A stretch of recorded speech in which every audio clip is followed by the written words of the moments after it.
Oh, yeah.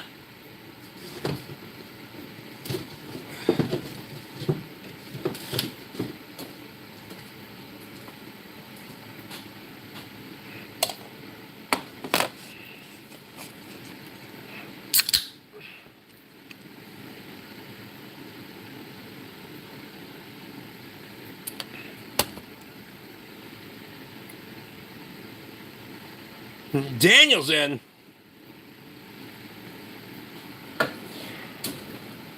Tom Anderson's here.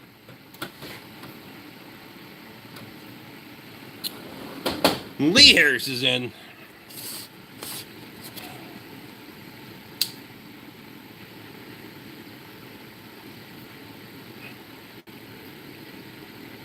I know it's going to be a real shocker. That's Mac Tools, but this thing's pretty fucking sweet.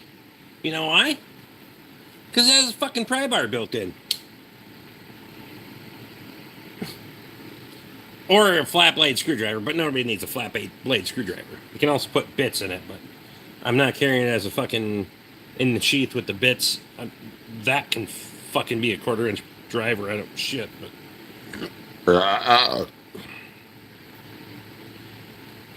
it's a pocket knife with a pry bar. That's actually fucking, can do something with. It's not a fucking pocket screwdriver. You could do some shit. Probably wreck some shit. I needed that. Where's the brew? Hams. Had me some prime rib tonight.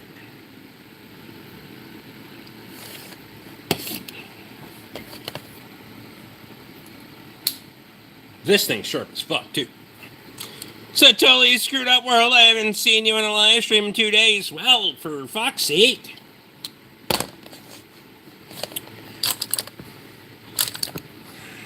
Someone has their priorities straight and someone doesn't. Never mind.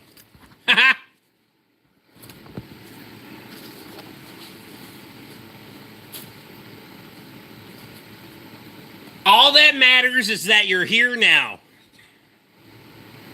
God, I can't even say that with meaning it. Jesus Christ. If you got better things to do, you certainly should.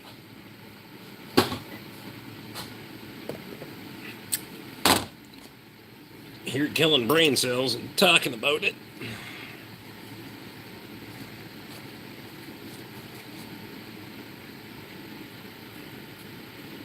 A little Wild West over there. And over there. Humidity will do that to you.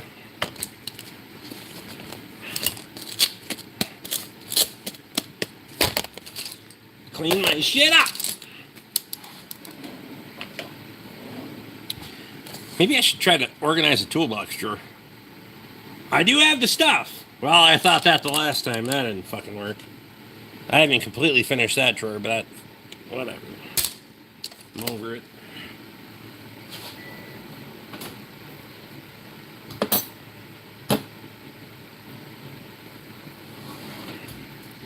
Nathan's still probably slaving away on his top drawer with fucking sockets and shit.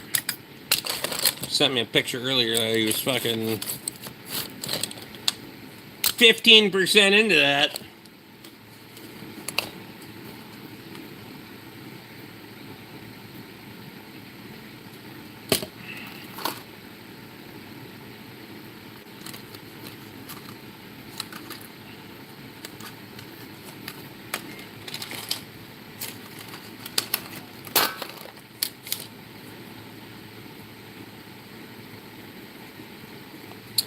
Three Mexicans haven't been live streaming, so I guess no lowrider car shows.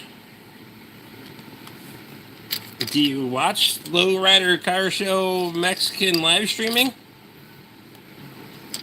Just say no, so that way you don't pull me down to that. God damn it.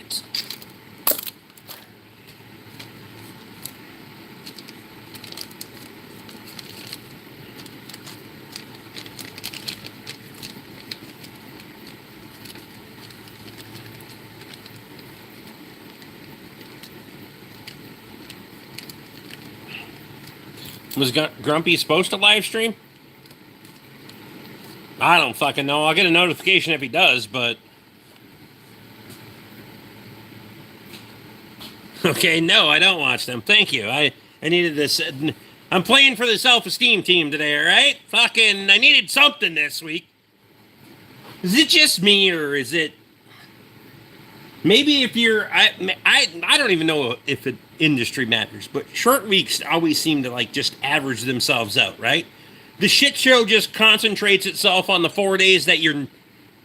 You know, you got the holiday off on Monday, but the shit show just concentrates on the 4 days that would be regular. I don't fucking know. It sure seemed like it this week. Or maybe it's just one less day that I can get fucking parts. Oh, and I've been buying parts.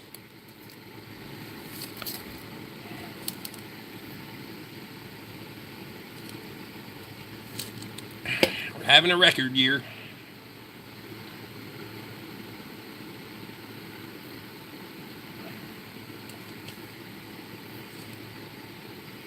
Last Friday every month, but he's probably planting corn or soybeans. I thought he was done with that. Well, maybe not because of the rain. I don't fucking know.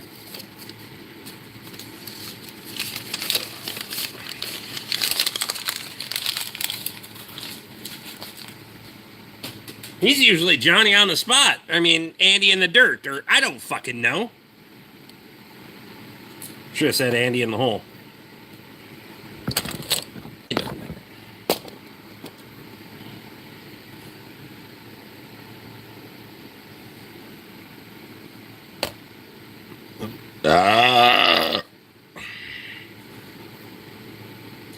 Solid dealers make money on parts.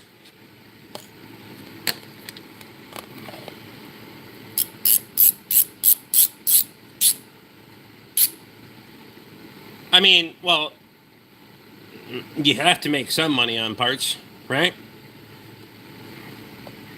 You could say that the dealer's gouging you, the private shop's gouging you, and then you can go buy the shit online, and if you bring me the shit that you bought online, you can get fucked and stay fucked, because...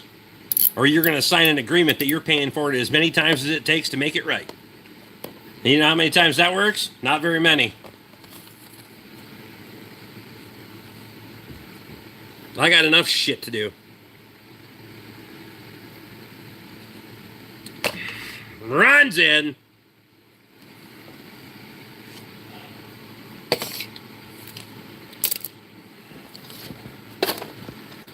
Do you, I'll directly ask customers, do you want me to put the shit on that you're going to buy on the internet, or do you want me to put on something that I can stand behind? Because I ain't standing behind shit if you bring it to me. I'll stand behind my workmanship, but I won't stand behind a goddamn part. At all.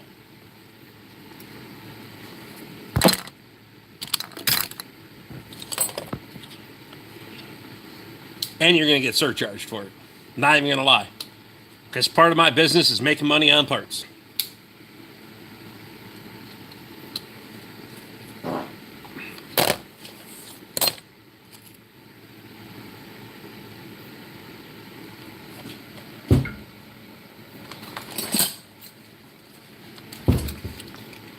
So you want to save some money, you best get an education and do the shit yourself. Dorman parts are garbage, I have heard.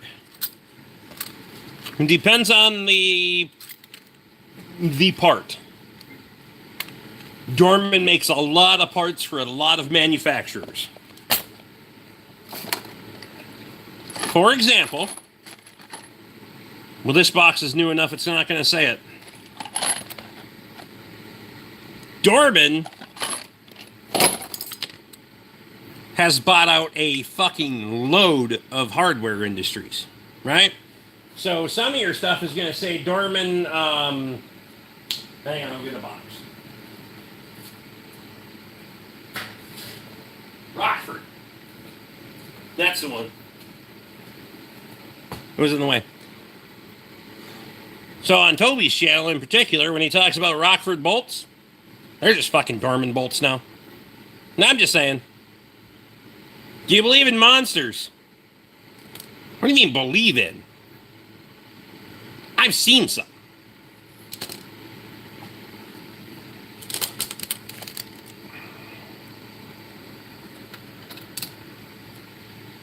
No bourbon tonight? Don't tempt me with a good time. We'll see. Took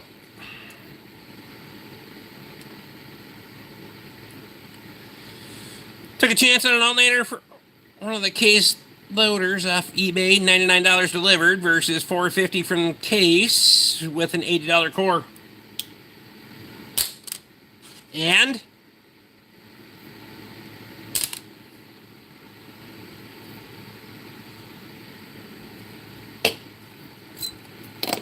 so far so good, or you don't want to talk about it?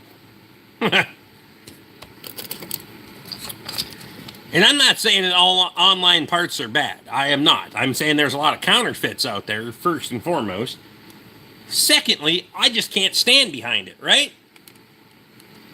What the? If shit goes sideways on something that I put in because I'm an auto care center, I can go submit a claim and get paid for my fucking time to replace it. If I gamble on it, then I'm fucked. I'm out all the labor and I'm eating the part. And probably the fucking toe. Is no, and if it doesn't, that's why I have two skid loaders. One breaks, just use the other one. I mean, if you have two, at least you have one. If you have three, at least you, in theory, you should have two, right?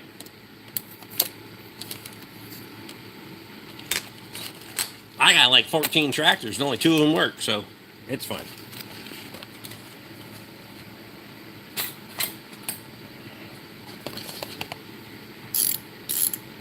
I shouldn't say that.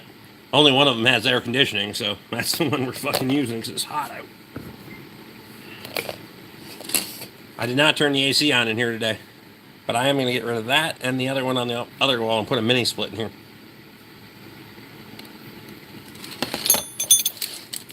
Biggin.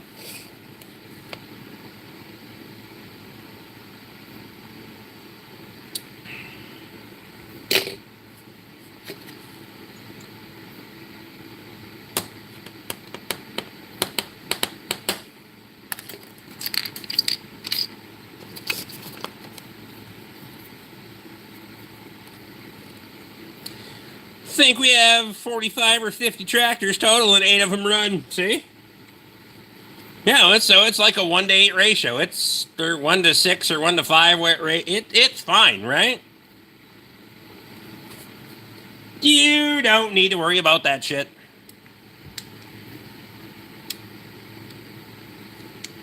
Lee, that's going to be a winter project. First and foremost, I did the head gasket set will be here Monday, so to answer your question directly, no.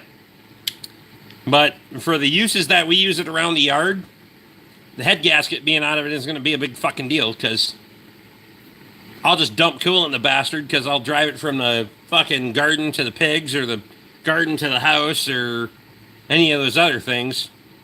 And it doesn't get hot enough to fucking worry about it, right? So in the meantime, we're just going to use it the way it is until peak season for side-by-side usage is over. And or I find another one for sale. God damn it, they bring good money. People like those fuckers. I like those fuckers.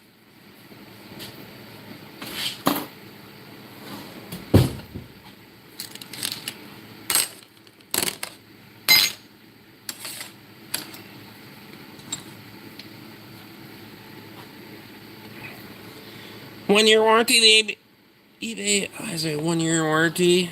I wasn't losing anything, just saving a little money if it doesn't work. That's fact. Hey, I've gambled on. I still have a fucking eBay fucking starter in my truck from Chinesium from, I was trying to leave the fucking Ford garage and not spend money on my fucking truck, and that Chinese piece of shit's been working ever since, I don't know, 5 years ago. So there is that.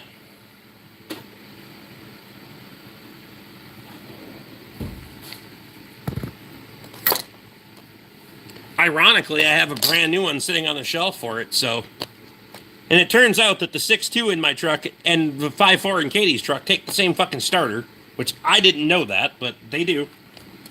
But I got one now. So I guarantee you, if it ever shits the bed, it's going to shit the bed at your place when I'm in your yard visiting you. Like the furthest I ever get away from home and shut the fucking truck off, that would be then.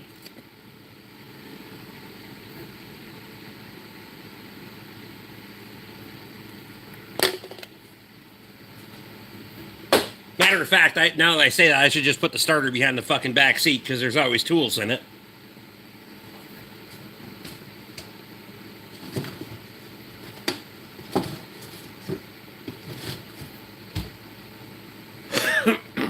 Anyway.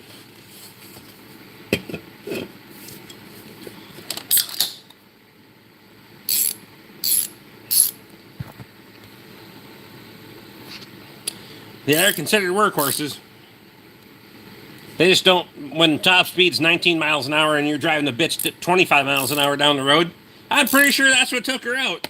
But it's probably why there used to be a spot on the underneath the accelerator pedal where you could put a bolt to limit the throttle. I don't know what happened to that, but it must have fell out.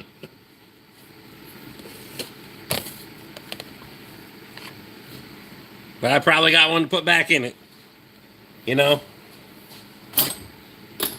Sometimes you gotta learn shit the hard way.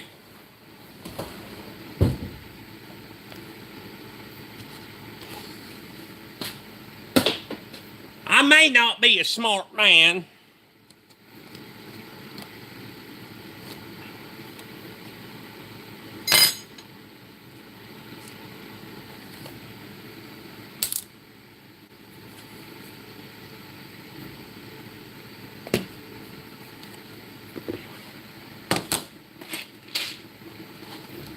Yeah.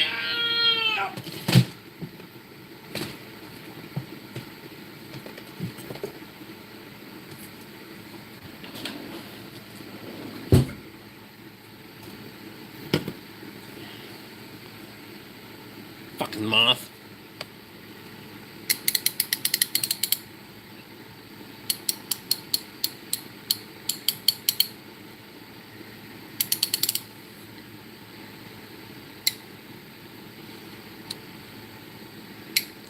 I do like the old vintage ratchets, I gotta say.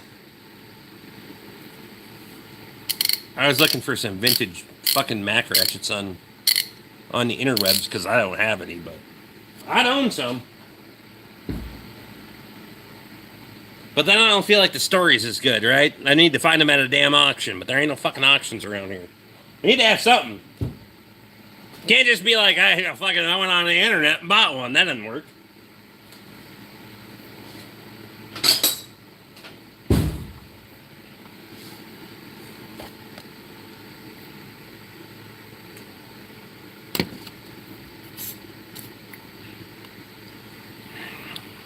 Need to change out my upper and lower control arms in my 2016 F-150. What's a good brand to use? First and foremost, why the fuck do you need to change the lower control arms?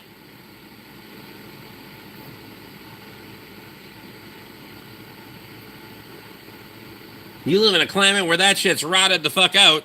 Just put ball joints in the bastard. The upper control arms you're gonna have to replace as an assembly, but I'm a Napa Premium guy. Very little problems with those. But the premium parts are made to a specification just like the lesser parts are made to a lesser specification. So do what you do. I would stay the fuck away from Moog, though. Because Moog has gone down fucking hill. Moog used to be like the gold standard in aftermarket parts, and then they got bought out and became cunts. Anyway.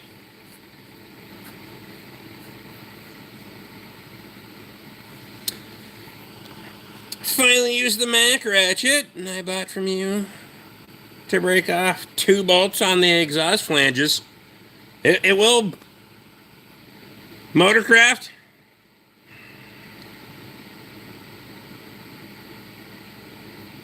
I mean, the redesigned Motorcraft, which I worked at Ford Garage for almost 20 years. Um,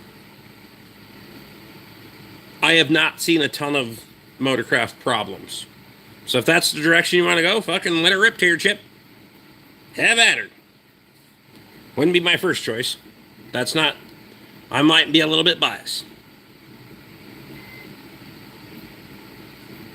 Smelly bed bugs are trying to get in your house. Wow. I did have a June bug in here on the floor, actually.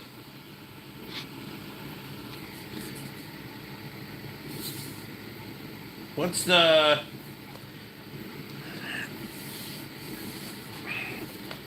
Motorcraft warranty 2-year 24, or is it still 12/12?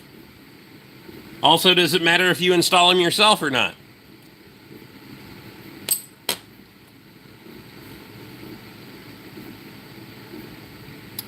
A lot of things to consider there, right?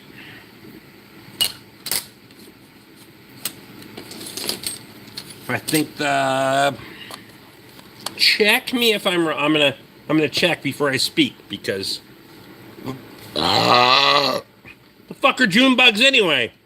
The fucking they're about that fucking color ish, and they look like a flying fucking beetle, right? You know what the fuck a June bug is?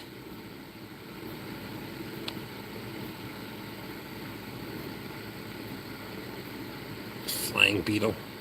Never mind. God, I'm fucking retarded.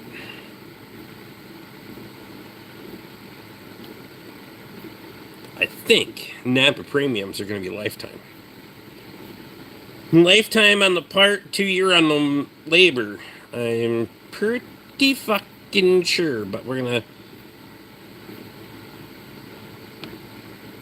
I always like to check my P's and Q's.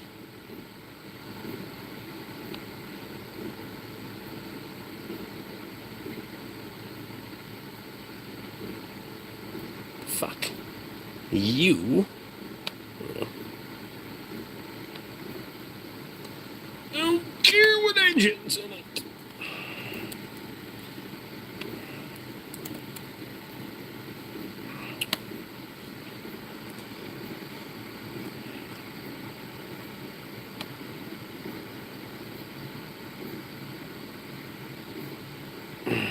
I don't scream.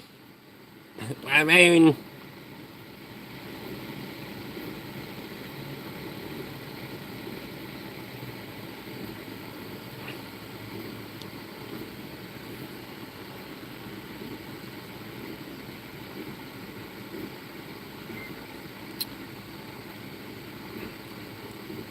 limited lifetime warranty. So the limited lifetime warranty, and where they limit that is that it's only limited to the original purchaser, right? So say I do ball joints on your vehicle, and you sell it to your friend down the fucking road, the warranty leaves when you sell the vehicle, right? Doing it. Going to do it myself for the first time. Well, that should be dumb.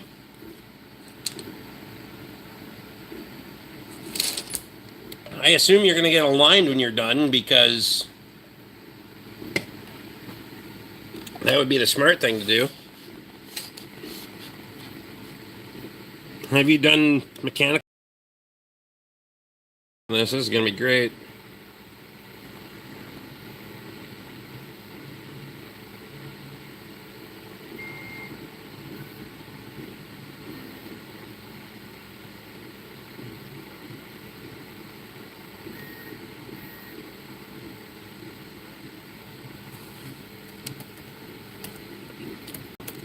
Probably why you're doing lower control arms, because you don't have a fucking ball joint press. Go buy a ball joint press.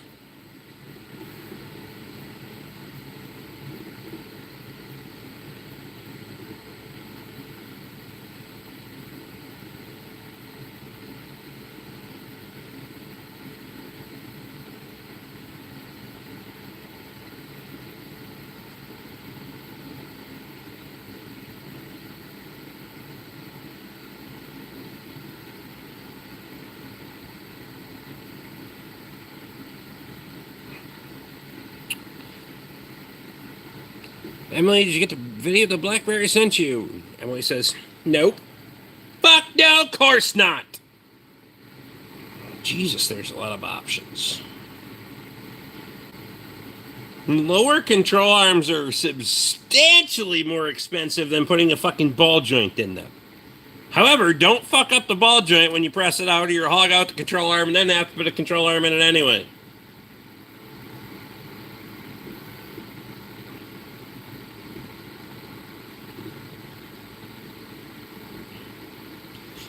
Like, I don't know what retail is for you, and I don't know what region you're in, and I don't give a fuck.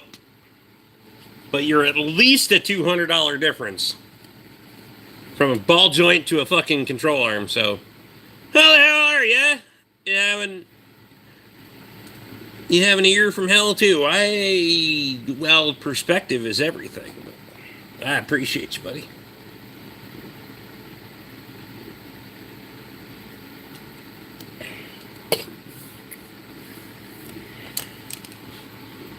The good news is it's not even half over, so you got at least half the year to recover, right?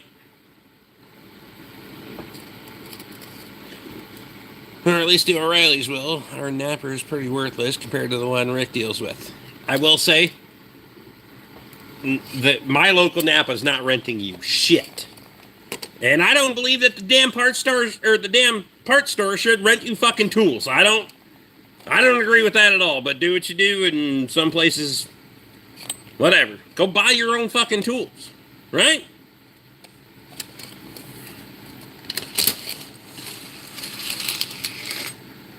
I also don't agree with fucking the parts store employees working on shit in the parking lot, because it undermines the fucking private businesses they're doing business with. And I promise you, there isn't any fucking private entity that doesn't have an account that is spending nearly the money that I am. So,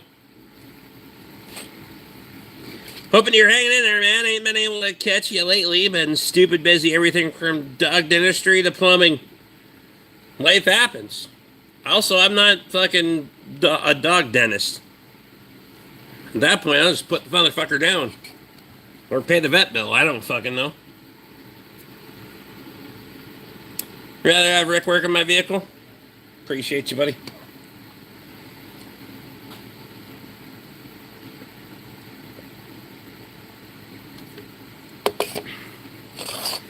In my opinion on the tool rental thing is, if you can't afford to buy the fucking tool, there's good damn chance you shouldn't be using the motherfucker anyway. Right? I'm just saying.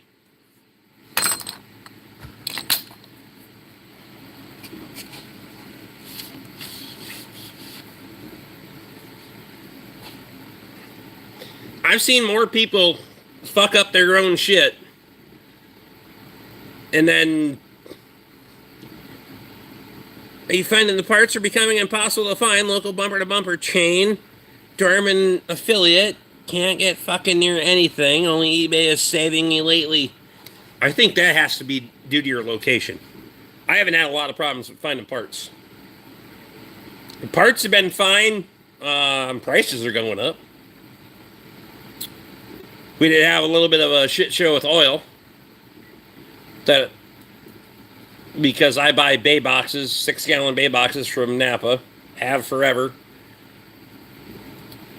Your lighter weight synthetics, in that anything that has synthetic oil in it's getting to be a little bit of a fucking tumultuous shit show.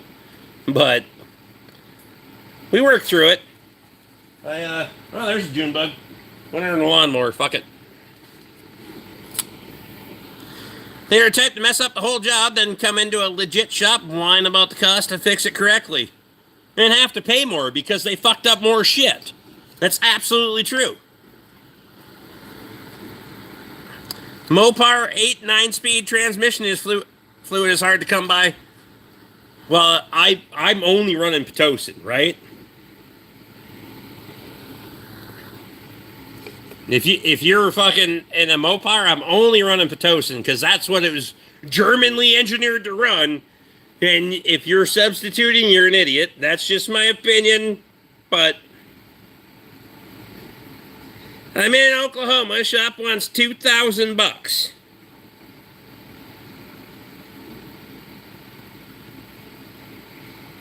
Jesus.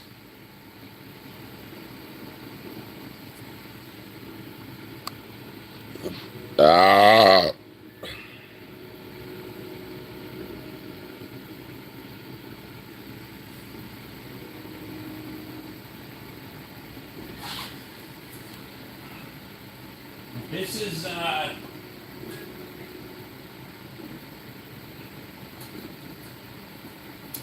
This is the only thing I'll run in Mopar Pitocin ATF 8. It's the only thing that's going to get put in an 8-speed.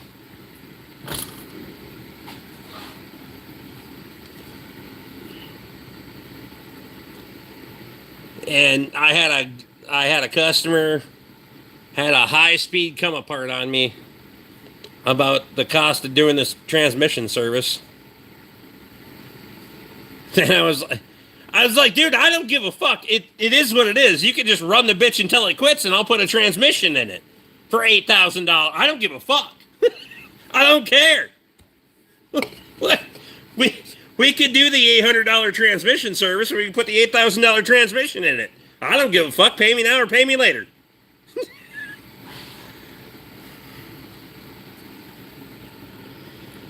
ZF Mopar 8 and 9-speed fluid. I built a lot of 8 HP transmissions. We struggle to stay stocked up. So I've been dropping some heavy coin and resurrecting my 86 Plymouth Voyager with the Mitsubishi 2.6. Seems they are loved like crazy in Australia and Japan. So why the fuck are you resurrecting the piece of shit here? No offense. God, that thing would have been fucking $200 in the crusher, and away you go.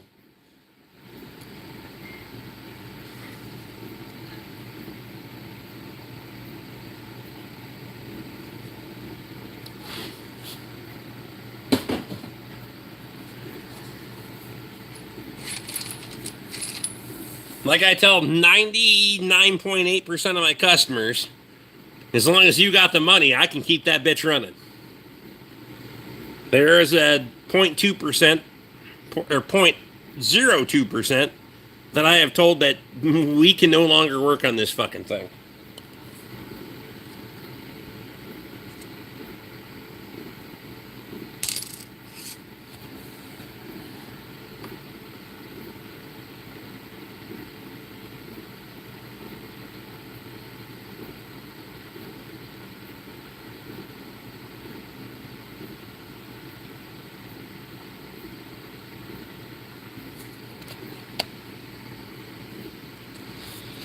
It'll be a fraction of the cost to drive over my Jeep. And I can sleep in it easy. Haul whatever I ain't buying new shit. Don't want to mile out the Jeep.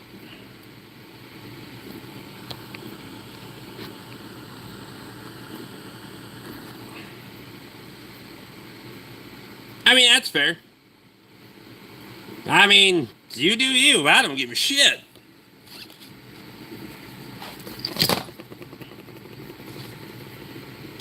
Like, I got my neighbor's driving my damn Buick because I'm working on his 300,000 mile truck, and he's driving my 300,000 mile Buick, which for some people, I probably put an unreasonable amount of money into it, but I buy parts at cost, and I put them in with no fucking labor and drink beer while I'm doing it.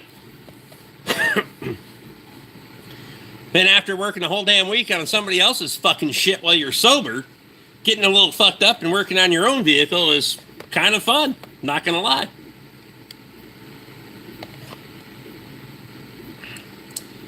Now I've been a driveline tech for 20 plus years and 28 years as a mechanic.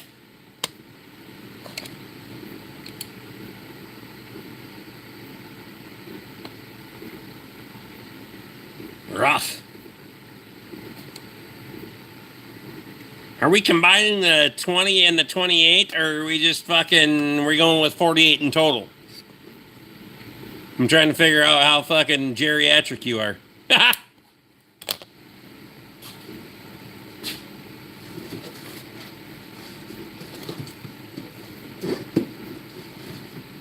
why is there a definition between I've been doing 28 total? Oh, Jesus Christ. Now, see, this is the fucking confusion.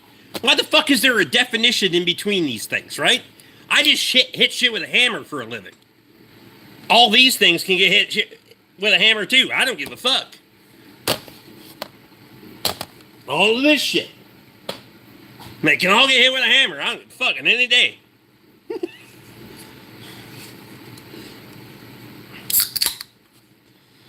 Mopar tech for near a decade. Most of that was a driveline NVH Trans Tech.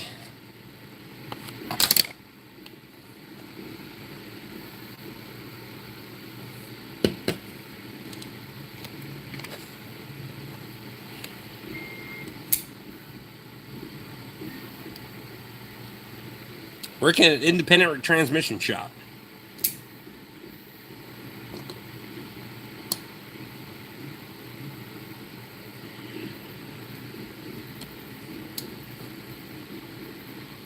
So you work for somebody or you own the damn thing? 28 fucking years. Anyway, as long as they're taking care of you, who the hell cares, right? Been another week. Can you taste better yet? It's all still a little fucked, right? Like,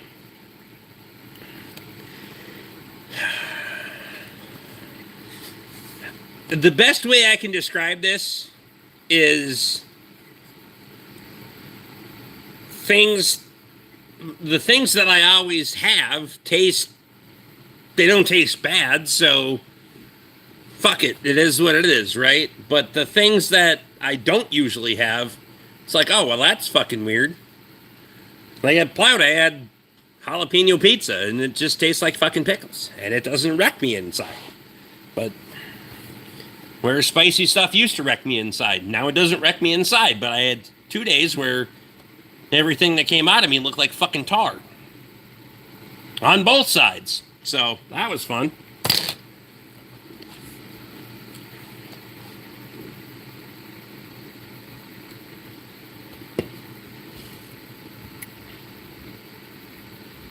Every day it's something new. I go from a 2-speed to a 10-speed. I will tell you right now, if you work in any part of the automotive industry and you think that you've seen everything, just wait until fucking tomorrow. Because the ways that people can wreck shit is fucking amazing. And that's not even to mention the manufacturers and or the fucking prior mechanics that worked on the shit.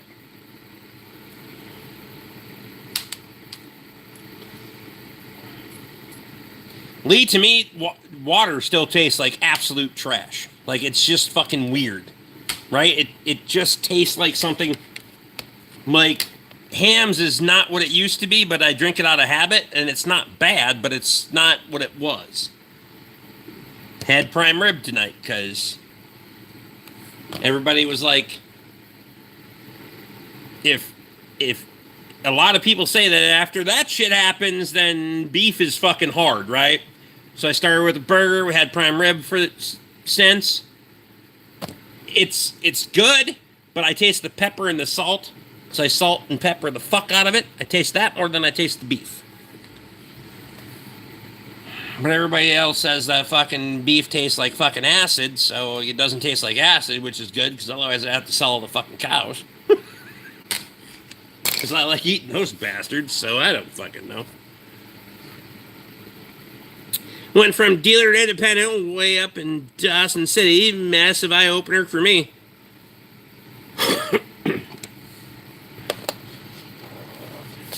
I went from dealer to independent. Fucking retarded the whole time. I would never fucking go back. Not in the hindsight of fucking ever.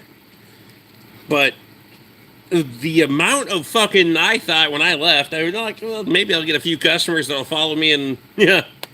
And then the dealership went tits up.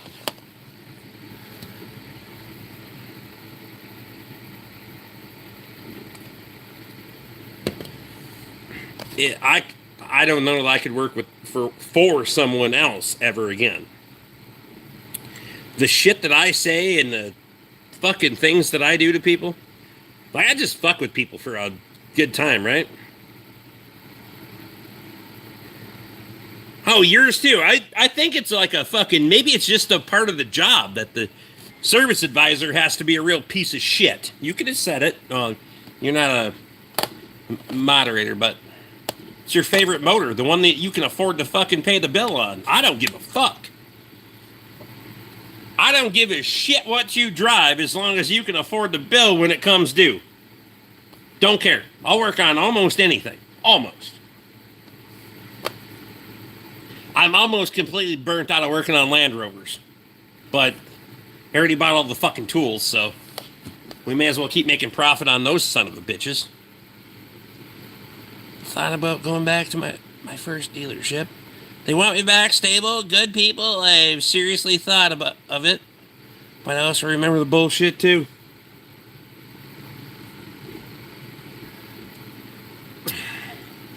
So is it feast and famine kind of thing?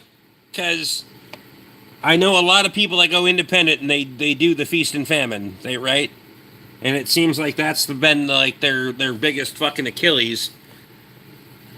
Like you get super busy and then you get super fucking slow and... My service advisor was a backstabber. Oh, my service advisor was a cocksucker. Not in the right way. Anyway,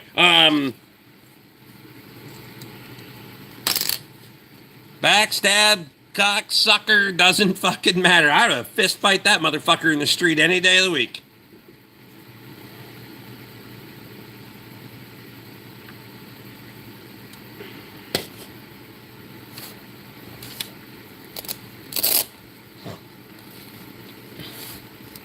Want to work on a 96 Monte Carlo with 3100 for old time's sake? What's wrong with it?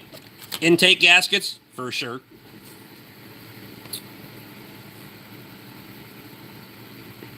How about building transmissions at home? To be honest, lower overhead and no R&R.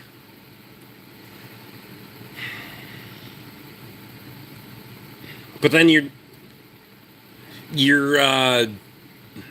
I want to be a start to finish guy, right? I want to be in control of all of it.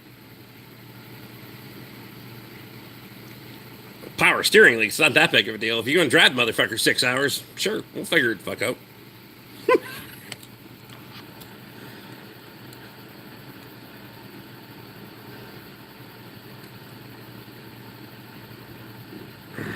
I do a lot of general contracting on the side, on top of my govy job. Feast or famine, yep. I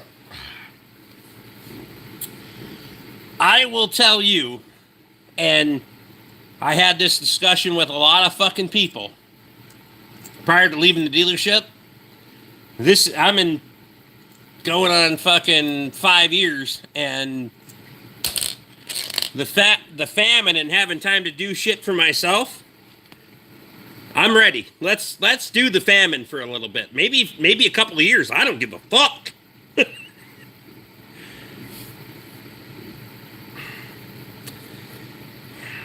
No one else to blame. Trust through the whole process. I just like to be in control of the entire outcome, right? When or what age do you plan on retiring? Do you think about it?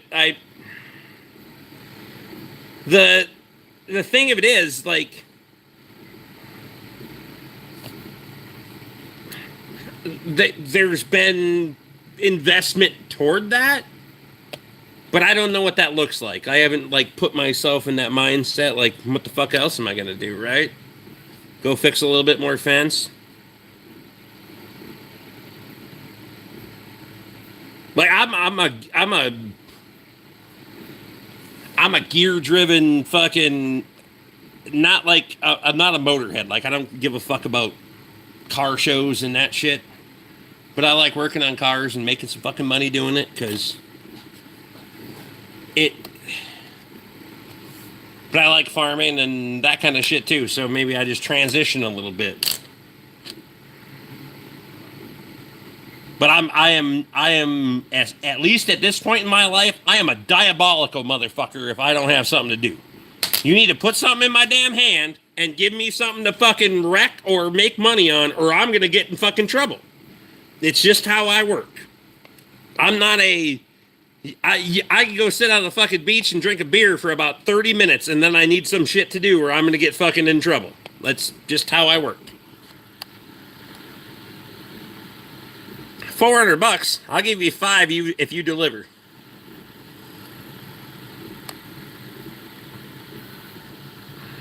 My back and my hip are fucked. Got arthritis now in my hip, so I have to think of retirement, which is in theory the cubby job is. In practice, waiting to see if your stars and stripes return up here. Ah. I don't have any fucking faith in somebody else creating my fucking future. I'm going to do it for myself, right? Again, it's a control factor. I like to be in fucking charge. Good, bad, or otherwise, I'll take this shit if shit happens, but I like to be in charge of things. So,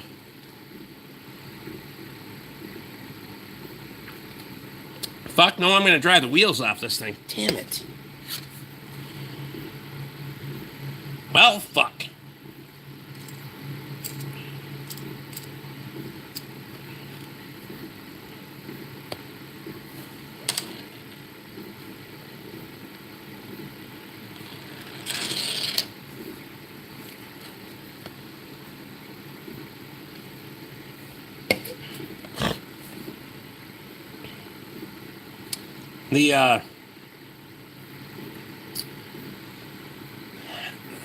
There is a great disparity in the market. I've noticed that lately. Like, if you want to put hands on some shit that's 20, 30 years old and fucking pull a wrench on it for a few $100, you probably have something pretty decent, because it doesn't seem like anybody wants to touch that shit anymore. But there's a lot of shops that won't. Their policy is fucking 15 or 20 years out, and they're not even working on it. Now, if you think about that, we're not even working on shit that is older than 2006. The fuck, right? A lot of shops have that, though. They ain't working on it. A lot of junkyards don't even fucking have parts for shit that's more than 20 years old. Especially your bigger places. Motoring Zen, better late than never.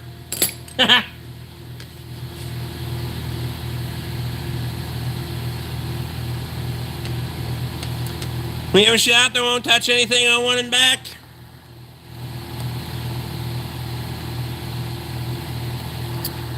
So I'm doing the old 86. I can get it on the road for relatively cheap and no computer BS.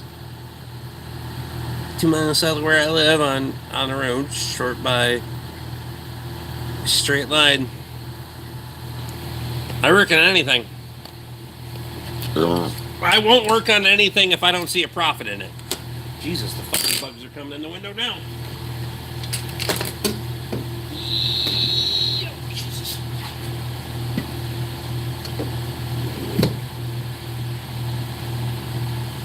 If I don't see a profit margin, we're not doing that shit, right? Like, I'm not afraid to tell the customer, hey, I don't see money in this for you or me. So you can take that shit somewhere else.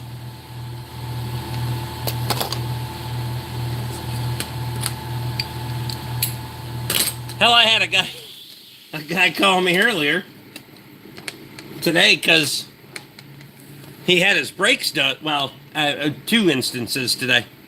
I had a guy call me because he had his brakes done at another place, and then he didn't trust the place, so he needed to get them inspected. Whatever. Another one called me about having their brakes done at another place because they were cheaper than me because I won't do it without premium parts. So you bought shitty fucking parts, but you want to bring it to me to get your HVAC looked at because they wanted more money than... Whatever. Where's your shop located? Constant state of confusion. East Central Minnesota.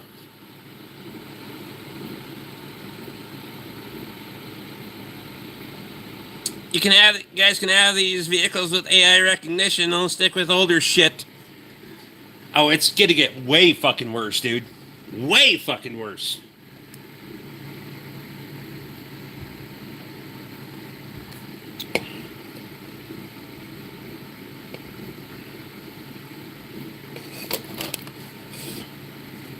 I have to see money in it, right?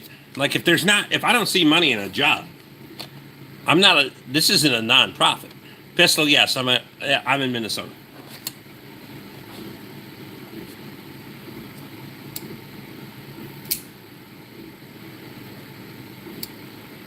Where are you at? I'm in Minnesota. Good. You want to build some transmissions?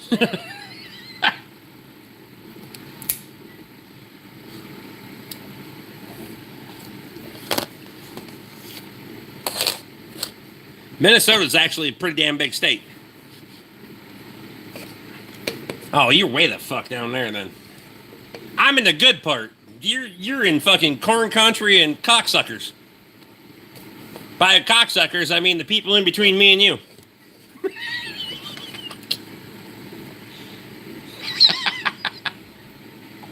No offense, Lee.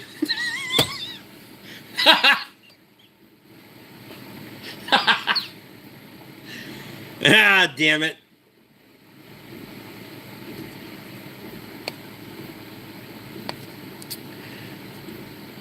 How do you handle business with family or close family friends? Just keep it direct, cold business, or give them a break? So the kids, like, Katie has 2 children. I have one before her and I got married, right? So the kids, whatever. Let her roll. I mean, if you do something stupid, then you're going to fucking pitch in on paying for this, right? Whatever. The rest of it, it's all direct business. Every fucking time. Friends, family, I don't give a shit. So if it's our kids, that part is, it's our kids. You take care of your kids, right? The rest of it, nope. It's all direct business. We can do direct business, and I don't fucking, because once you muddy the waters for someone, you muddy the waters for everyone, right?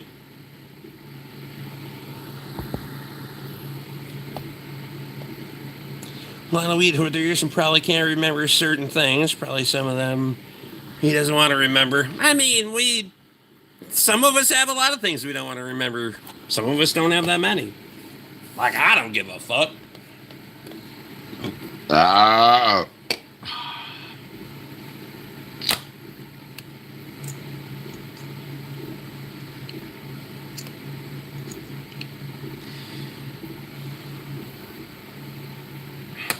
Works the same with medical advice. Like, you just, there has to be a line, right? Well, you just don't fucking, you just have to leave it the fuck alone, right? Because otherwise, once you start that, it won't fucking quit. Right? It will not fucking, it won't quit. A good friend pays the bill. That's right. Here's the deal. Like, I don't charge unreasonable fucking rates anyway. So I don't have a problem in charging a fair fucking wage for what I do. And I have, Nathan drove his damn expedition from Saskatchewan to get work done. All right? So, and trust me, I don't need shit to do.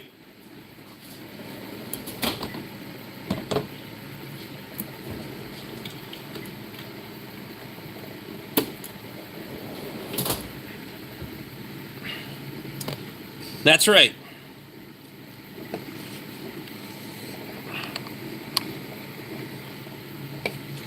I got, some of this shit's the wildest fucking shit I've ever, it is what it is, right? Like the reach that The distance that people come for fucking work is fucking amazing to me.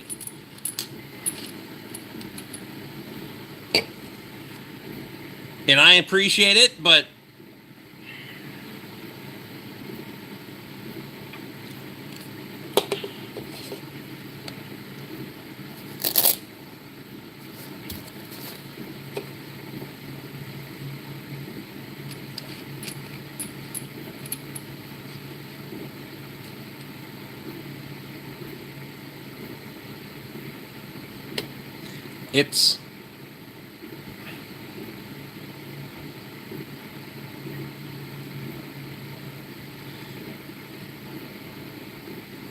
it's also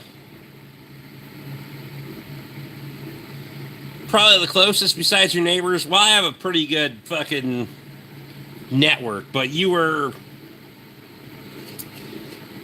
Lee drives 100 plus miles for an oil change, so I appreciate you. I have a pretty good fucking network, but the amount of people that'll bring things from a fucking really fucking long distance especially for major repairs.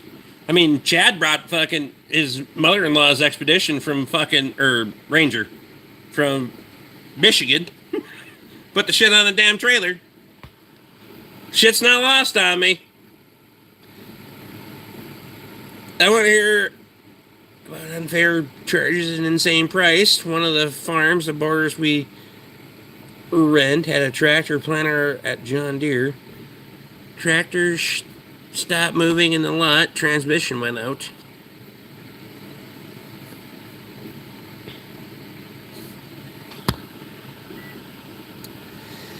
It has to make you humble, Rick. Trust people. The trust people have in you. It's not given, it's earned. Honestly, I would never have thought, right? Like, I've never built my reputation on... It sure as hell hasn't been built on my live stream or my social media presence. And I don't have any advertising budget. The only thing I've ever done this on is what people have to say about me. That's it. And it's gotten fucking so out of control that... And count your blessings, don't get me wrong, but it's gotten so fucking out of control that I'm months out on a lot of things. Like, like some shit, I'm telling people, like, you're looking at, like, September. You might get that shit back in September. Let's be realistic. I'm like...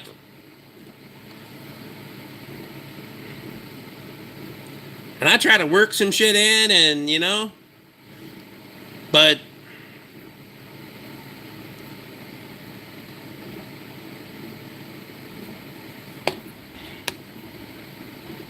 It's been a lot wilder ride than I ever thought it would be. I'll say that.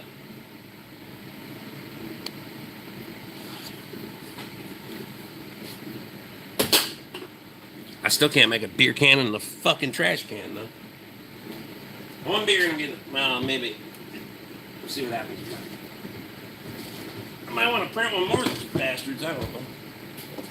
You guys want to tear a drawer apart?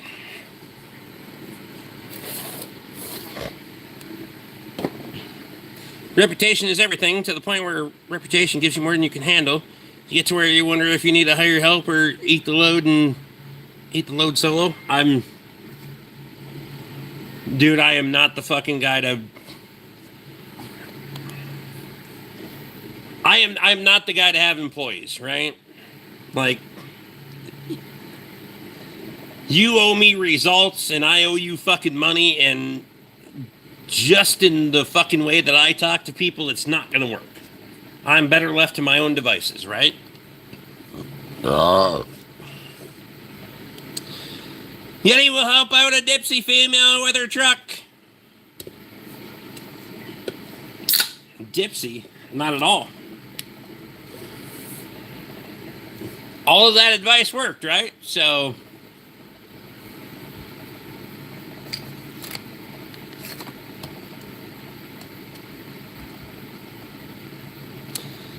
Hard to believe so many cars need work, including mine. It's not, actually. The thing is, the and it's a declining industry, right? There's so many fucking cars on the road, and every 2 weeks there's another fucking shop closing within 200 miles of here. And it has been for 3+ years because people are aging out and they don't want to do this. The barrier to entry to get into this shit, there's $100,000. That fucking shelf, that's $100,000. You can get a lot into a lot of industries, and that's just fucking specialty shit. That's not even basic everyday use. That's $100,000. Smashed my teeth in a dealership with 20-year-old other techs right in redneck Alberta. Every third word is a swear. Every fifth is a slur. The thing of it is, though, like, especially now, like, maybe right out of the fucking gate, maybe. When I left the Ford garage, maybe. But now, it is so fucking... I've gotten to the point now where the driveway, the gates are closed, because I don't even want fucking customers showing up here randomly. The gates are closed. Call me, leave your fucking keys in it, at the gate. I'll walk down there, get the bastard, fix it, put it back outside the gates. There's a box down there, put the bunny in it, and take the son of a bitch. Get the fuck out of here. And if you don't leave me money, I'm going to your house.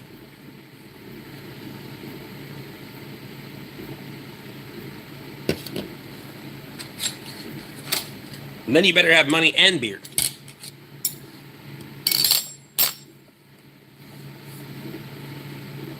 The only time the gates are open is if fucking Napa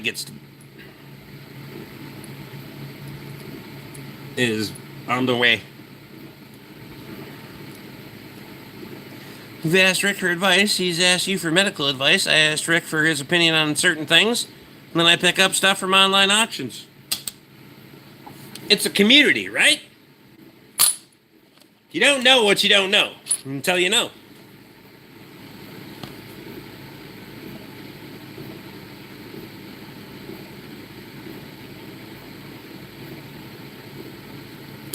My reason to not hire a new guy is I will teach him everything I learned, and he will stay for 2 years, then leave for more money or open his own shop down the road. What's wrong with that? I mean, if you're afraid of competition, or you're... See, I am not afraid of giving someone what I know. I would fucking love competition right fucking down the road. A lot of it. And this is... In my opinion, this just might be my fucking circumstance, and maybe everybody else is just on the outside looking in. I would like a lot of competition right now. Because a lot of competition is, A, gonna drive my workload down. It's gonna get my turnover rate to a way better fucking spot. Not months to fucking days. I could go for fucking... We could exacerbate the competition level by like 300% and still be just fine. Right?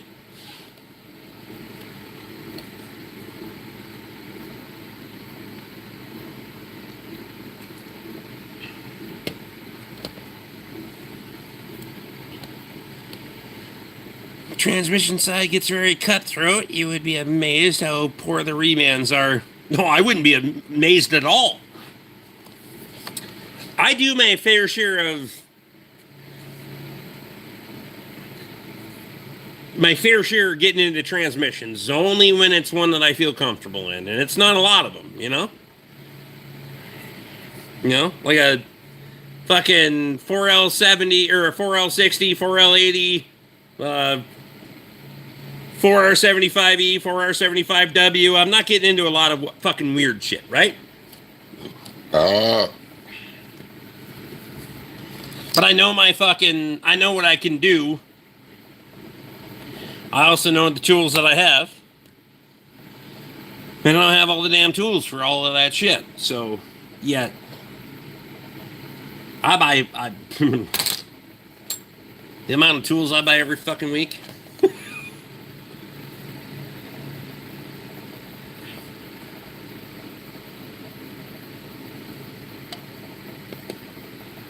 I need to get that back there set up for fucking inventory. And then I need a machine shop.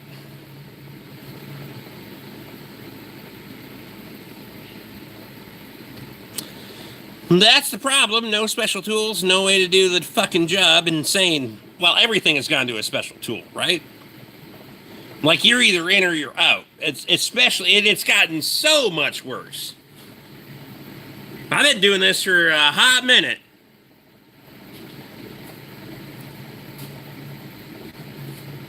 And it's got, it's not snap ring pliers anymore. It's fucking weird shit. Based on the bugs crawling on the door, I guess all of the fucking trash.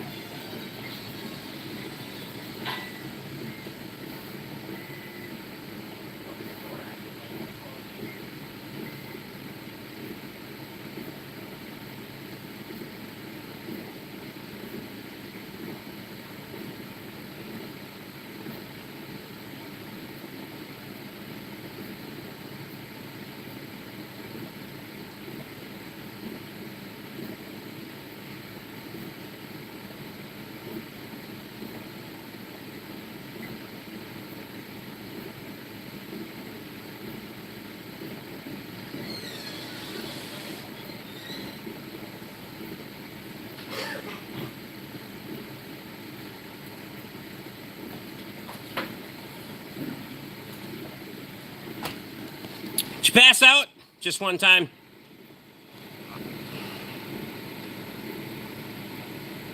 One of Rick's videos from 5 years ago yesterday. The shop's a lot emptier 5 years ago than it is now. Oh, I bet. My dad thought I was insane for buying my Snap-on toolbox set, but it was my dream toolbox from a teenager, and now the boxes are literally double in cost. Toolboxes are not cheap. $144 in this bitch.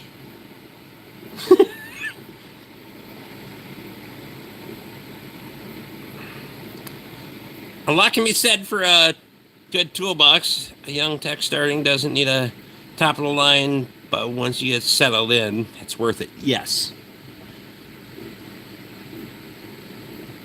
You need to make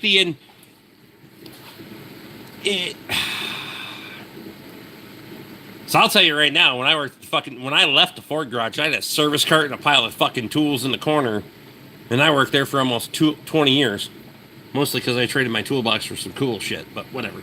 I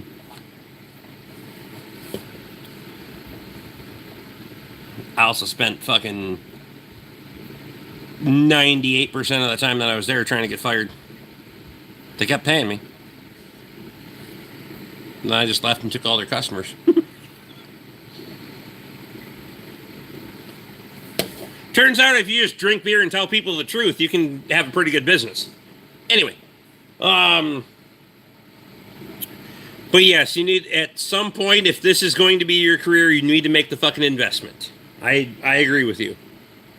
Better sooner rather than later. And I did it kind of later. Right? But more importantly, in my opinion, is invest in organizing the motherfucker. I have a 3D printer over there, right there. That motherfucker is doing just that for me right now, because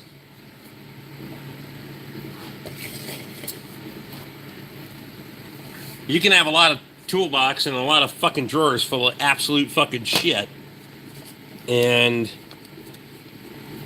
again, I worked out of a service cart, which was overladen and fucking,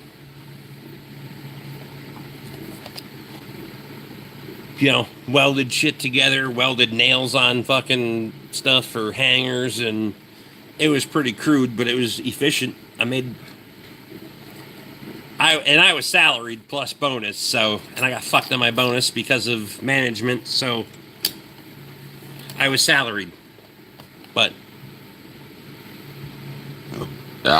Mexico is out. Learn how to use a lathe. I got a Litland over there, covered in shit, right there. It's a 6x18 or whatever the fuck it is, but I use it for fucking around on farm machinery. I'm not fucking making. I'm not doing engine parts, and I don't have time for that. That's not going to make me money, right? We're just not there. But if I need to make fucking pins for farm equipment, because I got a whole lot of that shit. I don't have Tom Anderson levels of that shit, but I got a whole lot of that shit. I probably have all in probably 300 pieces of farm machinery, so Tom probably has about 1,000.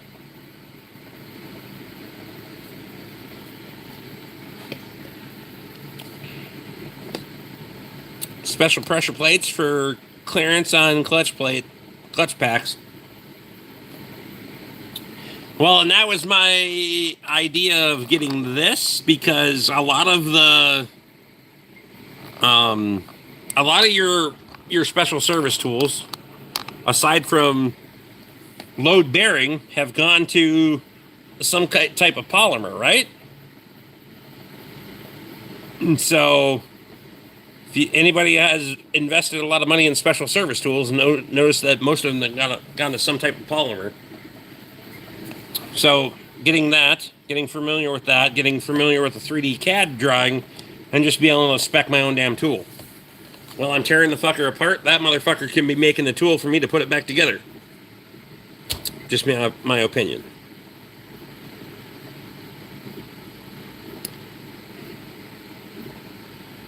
And I'm diversifying the skill set. While being a drunk asshole on the internet. How about it?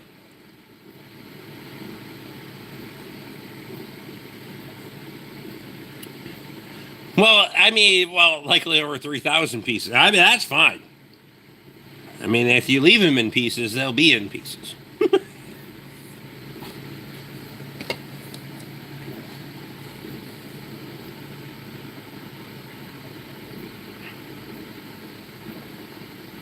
Don't think anyone's truly okay anymore. I'm not going for okay, but I'm going for aight. I'll be aight.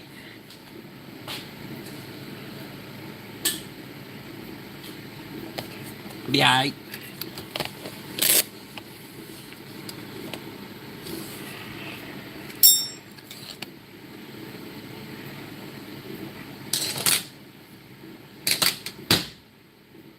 Get your ass, bitch.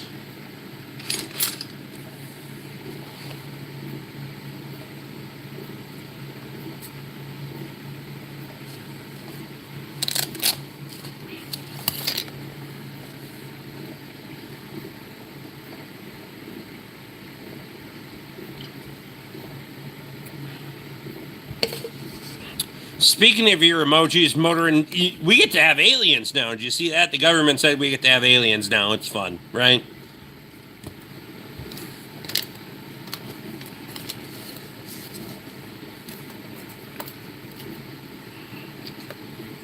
Because we needed distractions from all the other shit that they didn't give us. So now we got aliens. All the other shit that they said they were going to give us and didn't give us, but now you can have aliens. Fuck off. Spooky chick with dozens of cats shaved my head.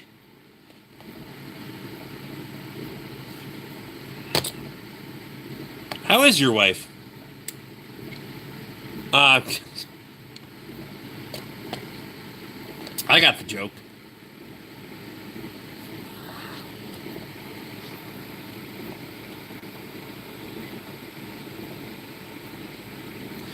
One of the neighbors rode down the road with me and looked out into the pasture and said it'd be nice to have a desk. I looked where he was looking and said, yeah, and that we were 20 miles from home. I mean, that's when you know if the chickens come home to roost and your ass dies tomorrow, no, everybody's going to just sell your shit, right? Wish I had my own shop. I'd be like you, having a few and building transmissions in my free time. Well, wishes don't come true without fucking hard work, right? you you can wish in one hand and shit in the other, and all you're gonna end up with is a face full of shit. Just saying. At some point, you gotta fucking take the leap.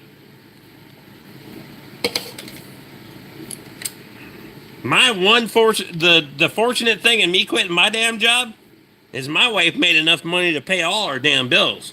We would have been broke as fuck. Don't get me wrong. We would have had shit. We're still working on having less than shit, but so I spent 4 fucking years investing in my damn business, but now we're getting there.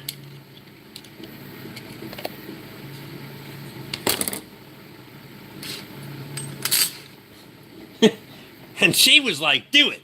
Quit your job. And I was like, sure.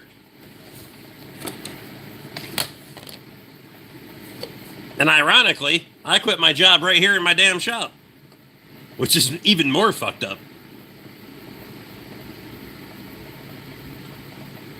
I didn't even quit my job at the Ford dealership that I was working at the time. I quit it in my own damn job, my own damn shop.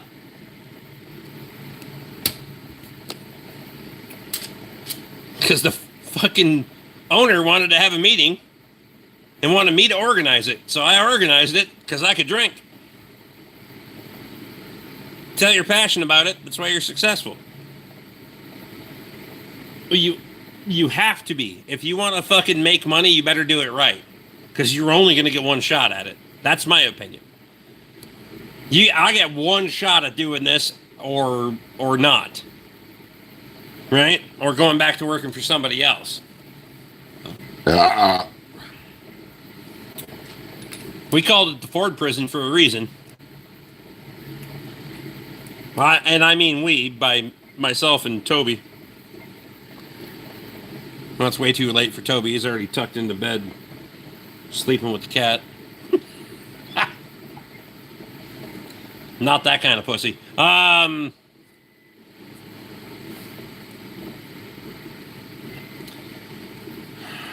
go to a lot of classes, gotta stay relevant.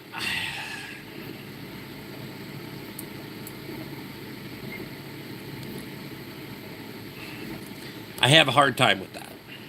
And that's just to each their own, right? I do a lot of fucking, for the people that know me and follow me for a hot minute, I do a lot of fucking work on vehicles that are fucking well under warranty. Principle and operation is pretty much the same, but my mentality, I can't sit in the fucking classroom and have somebody tell me how they say it should work, right? Because I did that shit when I was at the Ford dealership all the time. Like, how come a F-150 will come in that it doesn't run, but you unplug the high-pressure fuel sensor and it runs? They're like, it can't do that. Well, bitch, it did. Or they're like, well, it has to have fucking manufacturing numbers on the front of the engine block so you can order the right crank bearings. Well, bitch, it don't. So, now what? So then you just order every variation of crank bearing until you can get the right fucking one.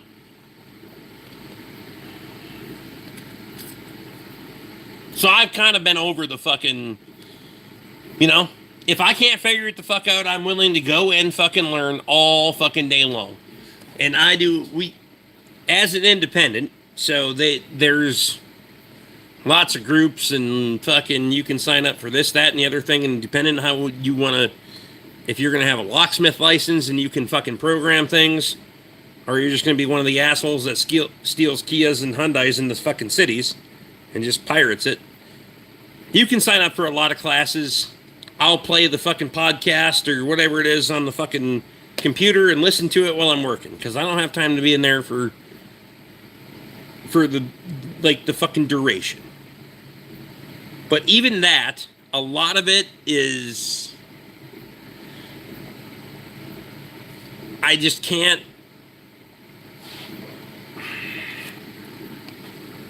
I can't fucking get behind it because getting hands-on training for transmissions is huge. We go over problems, modifications, and what to watch for. I mean, if you're... So who's putting on the... Is it a manufacturer or is it independent?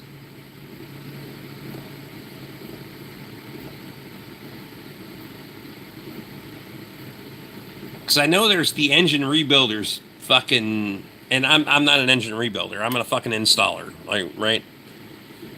I've been fucking crankshaft deep in enough fucking things that it doesn't make me money to do it. I'll throw a reman in that bitch and make it somebody else's problem. Time is money, and I don't have time for that shit. I'm one man, right? ATRA, ATSG, and then a buddy in OKC does classes, but he's private.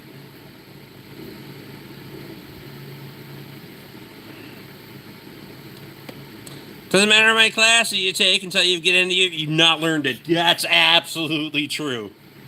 You can take a whole lot of classes. And especially in Emily's field, you can take a whole lot of classes right up until you can't deal with blood. And then the career's over, right?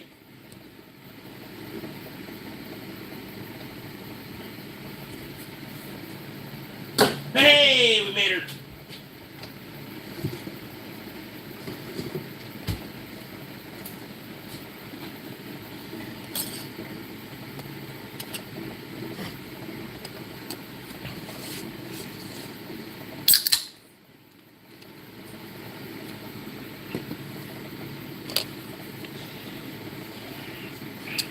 And I have a respect for Bryce. I appreciate you. I have a mad respect for the guys that are doing the rebuilding and they're getting into the fine details of things. I'm not. I'm good at hitting shit with a hammer for a living, right? That's what I do. Clock needs reset. Hit it with a hammer.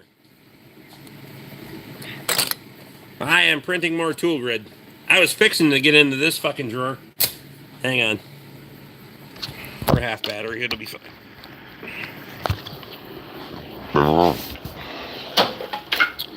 I was fixing to get into that drawer because I have all the pieces. And I didn't. I was almost done with that drawer. But I need some touching up over there. But that one's pretty titties. Nice. I also need to print some 8mm. I need to print some 8mm for that side of the wrench drawer. And then these are going to go the fuck away because I have a whole bunch more metric wrenches that need to go the fuck in here because inverse, adverse. Whatever. And then I need to print some socket holders because I don't have enough socket holders to do all this. These are going to go. So far it's holding up well. Also that. Tate was supposed to warranty that. He has not yet until next week. That's missing a pin. Those things are bitching. But I need to print. Be happy to just learning the old GM transmissions, TH350, 375, 400, 700 R4, for L60, and well, those are easy peasy. I ain't no thing but chicken wing. So we'll get into some and watch some fucking YouTube videos and get after it. So these motherfuckers. So I need to print some, but I need to modify some files so I can print them so they stand up or at some type of holder. But yeah. And then this drawer. I need to get all these out of here because I printed most of these tool holders, but I need to fucking get those mounted up there. So from there to about right over there, well, probably right there, because I need room to get to the fucking 3D printer. And if you don't like it, get fucked. Let's put all those motherfuckers along there, and then we'll be all right. So there you go. Someone to guide me along and make sure I don't fuck up and smoke one right away. The kits are not that expensive. You think I haven't fucked up and had this fucking...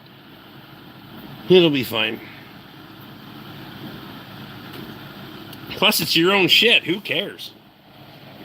You're not rebuilding it as a business.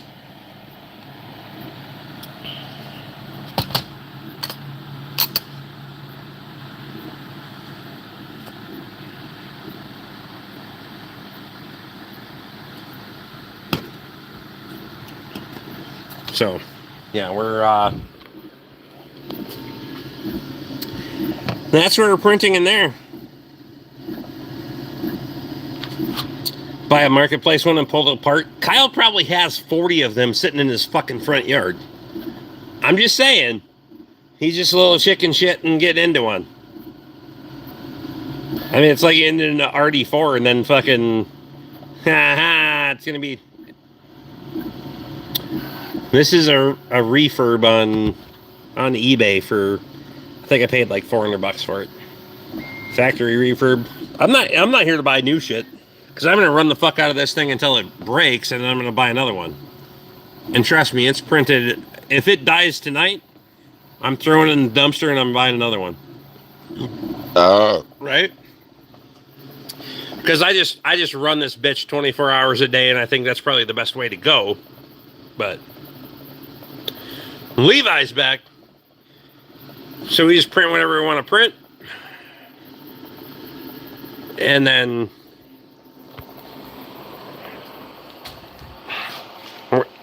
we're starting with tool organization. So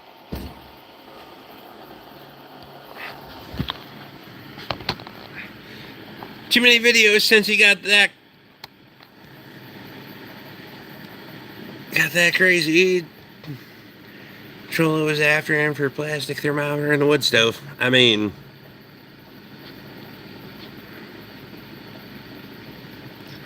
$4T65 will teach you a lot of basics. It will teach you a lot of basics. Building a A604, it won't show you as much. I did Chrysler training, and I did the Red Seal AST 4-year government directed-ish apprenticeship, 10-month work on the floor, 2 months in school, exams, end of the year. Worth it? I mean, across Canada, flash the red seal, boom. Shop looks at you differently down in the States. Really desired. See, here's the thing.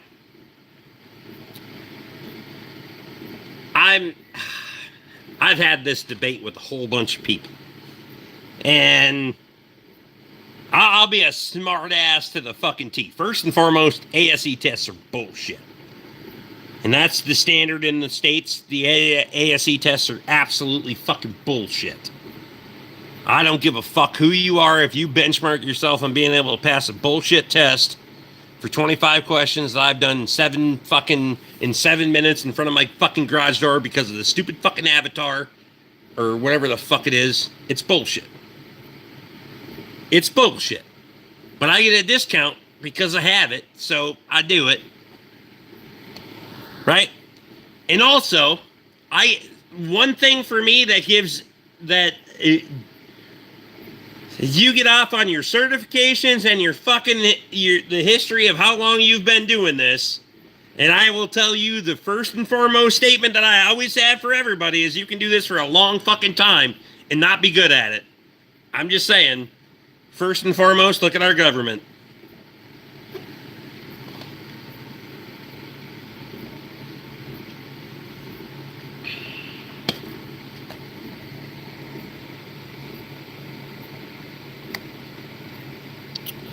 Let all my ASE stuff lapse. If I didn't get a fucking kick on it for... But it's bullshit, right?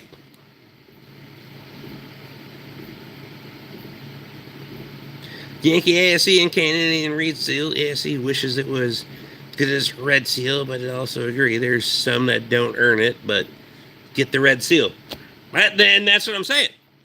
You can jump through the hoops, you can fucking pass the fucking test, and when push comes to shove, you have no fucking idea what you're doing.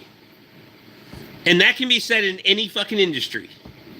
Right? There can be people that are really good at doing shit on paper, and when fucking push comes to shove, it doesn't fucking... The math doesn't math. Right? And that's probably okay.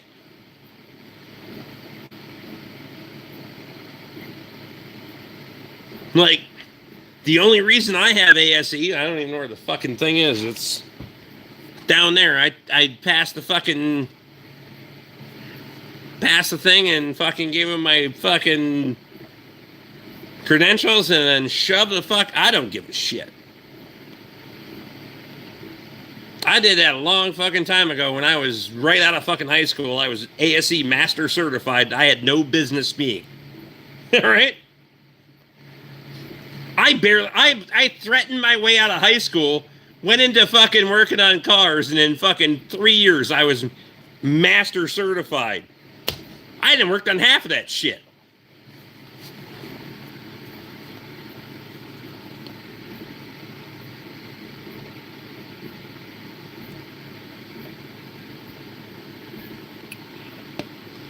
Something much older than ASE. Dude, I don't give a fuck. You can do a lot of shit for a long time and not be good at it. That's all I'm saying.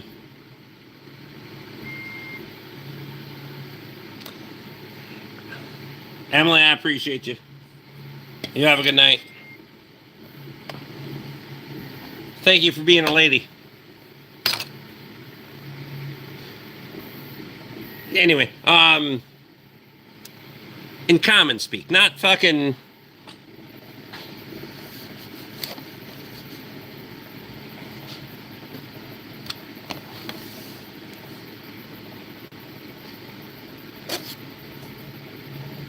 Emily almost busted up the N-word.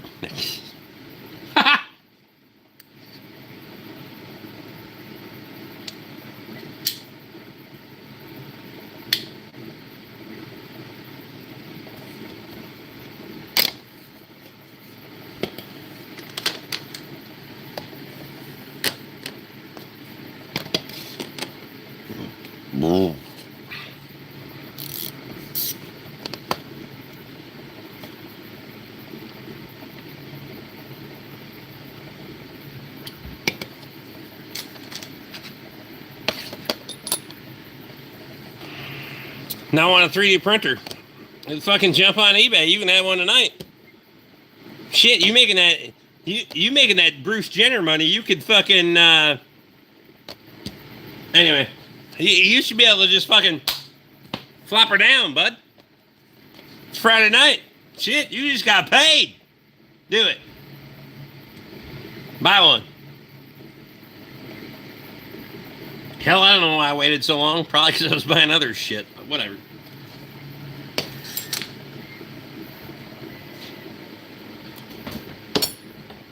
Probably because you're working for the damn man. Damn thing has not stopped aside from reloading in 2 months. She's had it's constantly going. Right? Because now I just... One thing I was trying tonight is see if it'll go to the backup roll.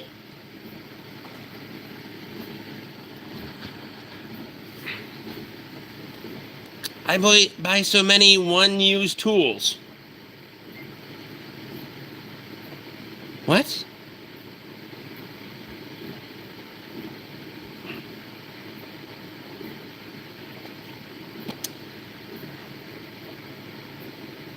Well, first and foremost, I probably could clean off my fucking toolbox, but also, You're making a fair point. I need to get some fucking racks, metal or otherwise, for these 9x13 fucking plano boxes, and I cannot find these motherfuckers anywhere. And I have a whole bunch of these bastards. And by a whole bunch, I mean like 100 that have parts and smalls in them that I need fucking... I need racking for. Otherwise, I'm going to have to fucking diversify that out. So, what's up tonight, Rick? Same shit, different day.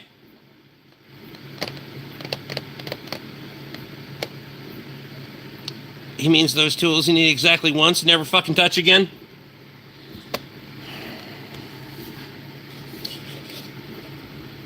I mean, you're going to make a decision, right? How many times do you want to do this? Like, I do some Land Rover stuff for some Land Rover people, if you know what I mean. And Land Rover tools are not fucking cheap,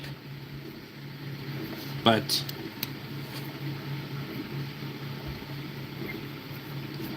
once you buy them once, you may as well keep making money off the motherfuckers, right?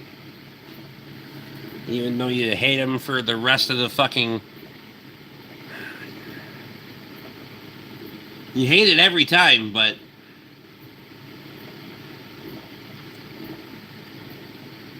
I wonder if that's how my wife feels. Never mind. Anyway,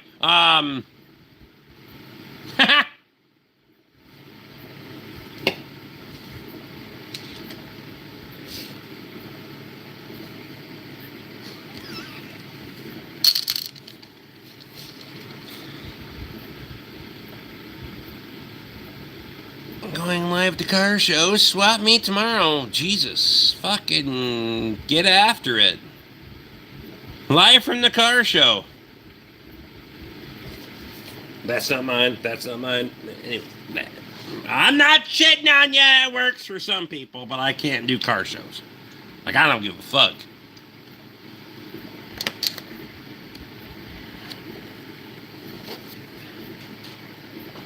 I don't even like building shit. Like fucking...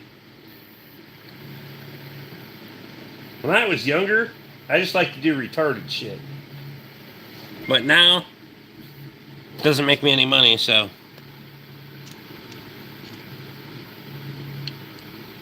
No, I'm not going to a gun show. I can get the shit cheaper somewhere else. I promise you. You can buy it off one of the retards fucking 10 miles away that needs money and or needs their vehicle fixed. You need to work on your fucking barter system. I'm not about going to fucking car shows, gun shows. I have surpassed that a long damn time ago in my life. 9:30? It's only 11 o'clock. How much fucking sleep do you need?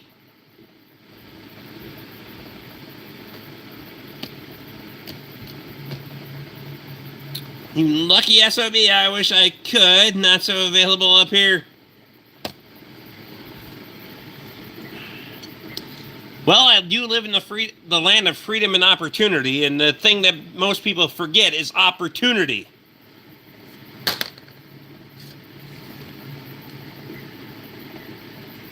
Right? We live in a land of opportunity, and most people don't take advantage of the fucking opportunity. They just squander the fuck out of it and bitch about everybody else that took advantage of it. I'm just saying. I might be out of bed by that time. By then. Shit, I better have some hours in by then.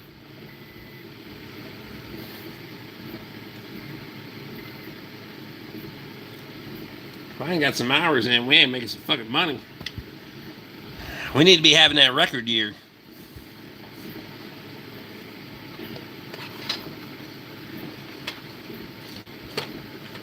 Everybody wants their freedom, but nobody wants to fucking take the opportunity to gain it, right? Just saying. Bunch of squandering motherfuckers around here.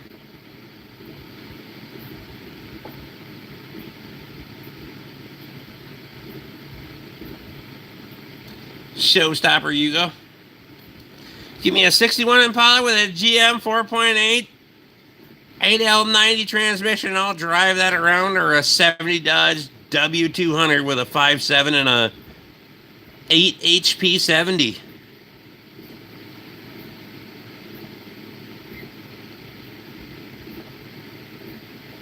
There is too many names and numbers. I'm going to just drive my F-250. I don't give a fuck.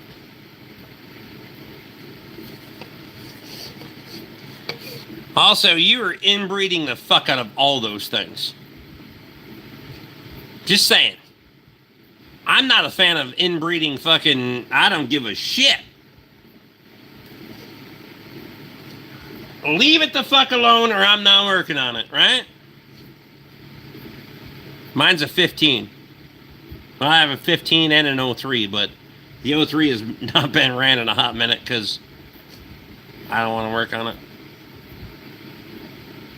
15 with a 6.2.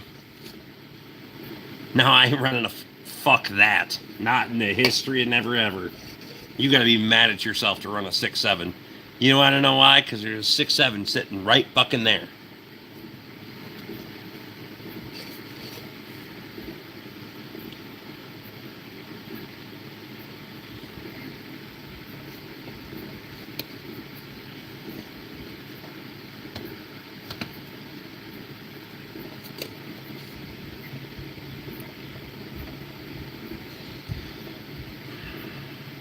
Like,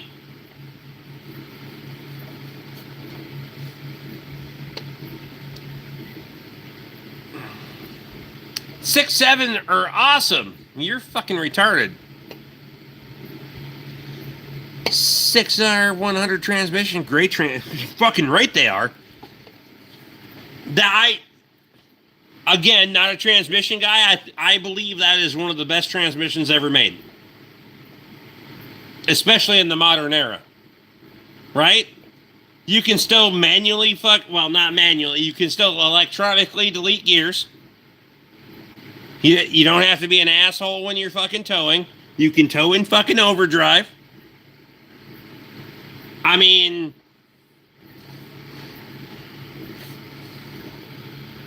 why don't I like a 6.7? Why in the hell do you need that much horsepower and torque in a fucking 250?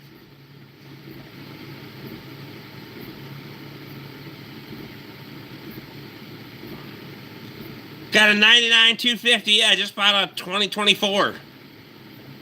Why?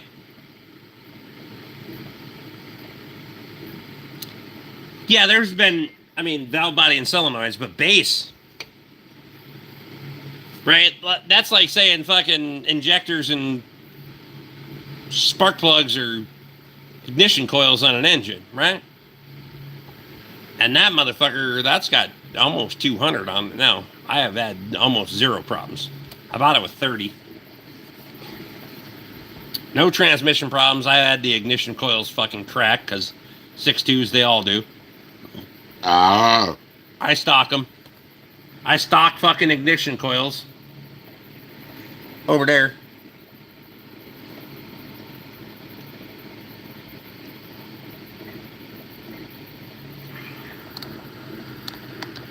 Stock ignition coils, spark plug wires.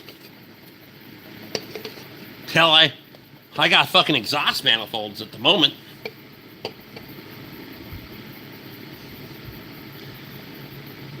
Well, if you're doing these under a tune-up, you're gonna find out that the ends of those fucking ignition coils are all fucking corroded. So you're gonna do all 8. If they're just arcing, then we can throw one on at a time. Whatever you want to do. I don't care.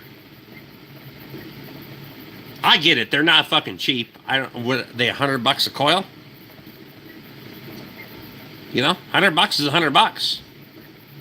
100's the new 20. Low gear transmission, V12 with a 420 axle. Levi, you're the most retarded fucking person I've heard.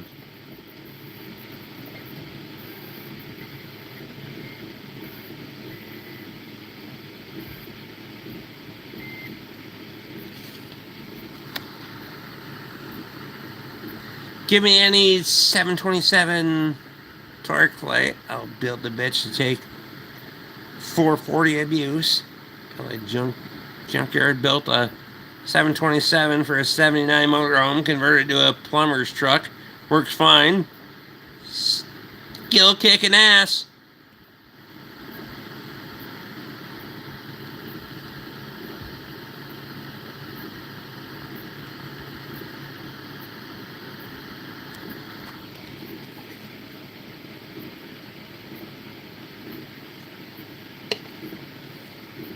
I gotta piss.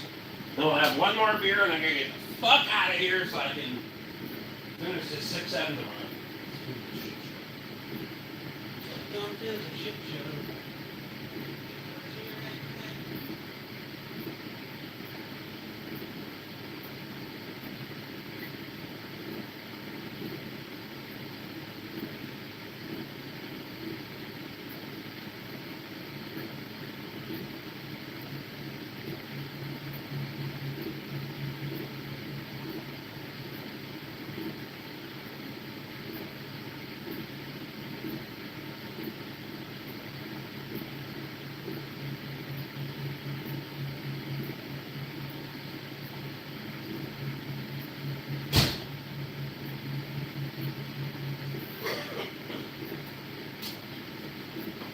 I do like getting some guys in here from familiar territory in my industry. You guys seeing some shit on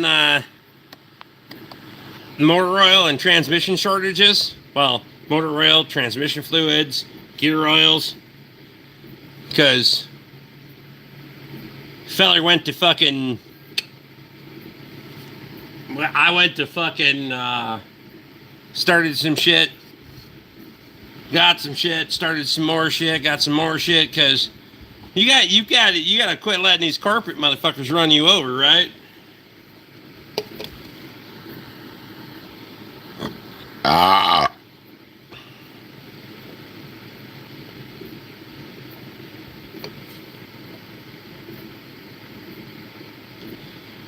$8.25. I mean, that's a goddamn Chrysler thing all the way. 8.25 with fucking 456s. Jesus. Deep gears and a tiny rear end. That's what she said. My oil guy gave us a 30% increase across the board. You work for somebody else, so that's not your oil guy. That's somebody else's oil guy. But I see what you're saying. Shit. When was that? When did that start? Because buckle up, Buttercup.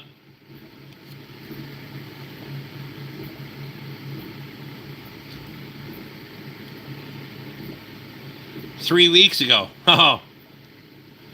See, I was grandfathered in until the 1st of June. Wow. This is 25% of my order. 6-gallon bay boxes, and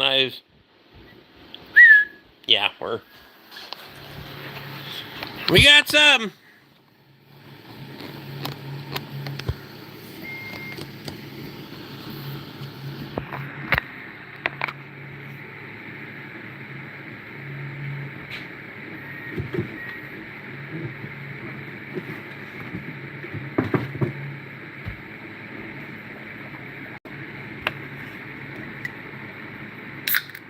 Figured tractor hydraulic fluid would be going up. They still had it at $40 5-gallon pail, so about 10 all they had.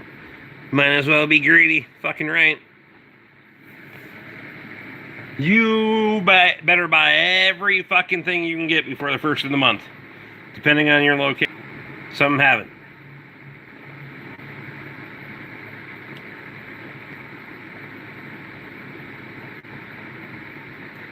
15W49 went up $5 a gallon. Who in the hell is running 1549? Last time I checked, it was 1540. But the 9 and the 0 are close. Your weights are not.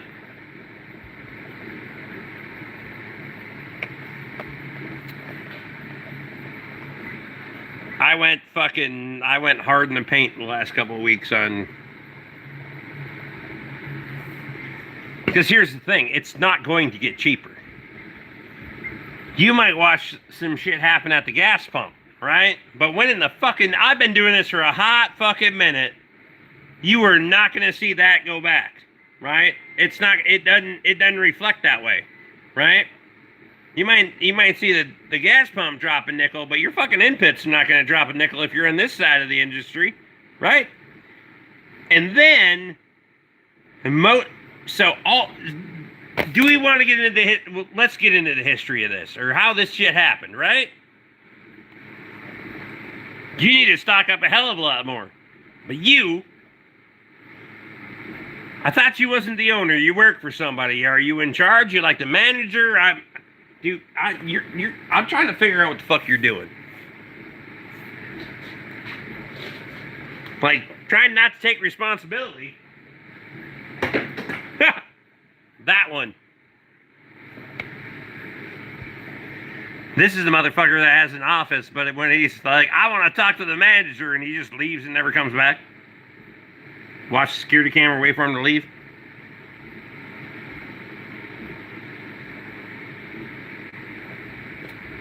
I have a boss, but we are all in it together in the shop.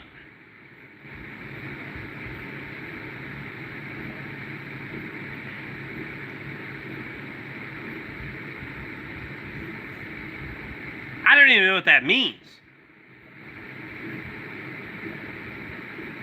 What the hell does that mean? You didn't work in the shop that I worked in with other people. Because I was fucking with everybody at any given day of the week. When it's your turn, it's your turn. I can't fucking... We've had this discussion on the live stream a couple of times. When it's your time, it's your time. I can't fucking help it, but it's your time.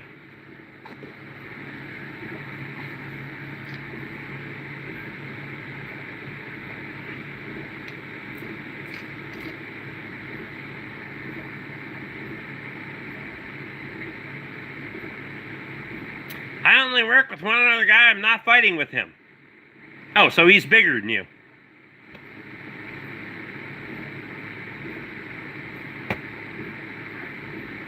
So you got, is he the boss? I'm trying to figure this out. This is like a 2 to 3 man operation. And it's sounding more and more like a circle jerk at this point. Jesus Christ. And I thought St. Paul was the gayest part of Minnesota.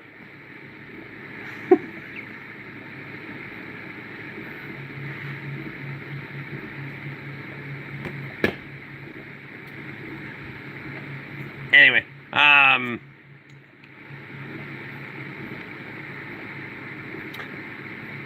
that I think of it, he might work in a different transmission shop than we thought. That would make sense.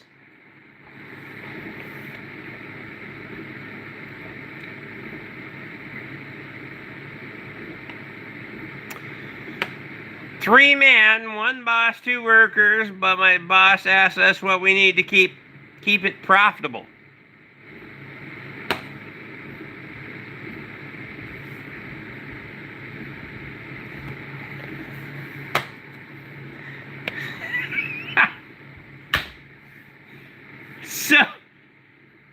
So your boss does such a great job of running a business that he has to ask you what it's going to take to keep this place making money, and you do not have the wherewithal or the fucking money to do this shit for yourself. You realize how much smarter he is than you? Right? He's not paid you enough to be successful, but he's paid you just enough to keep your stupid ass around.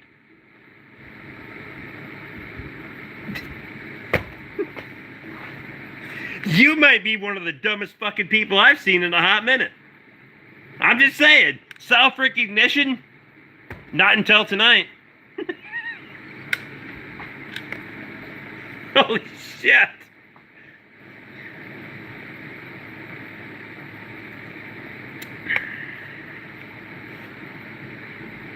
I do good, man. It's his shop and property.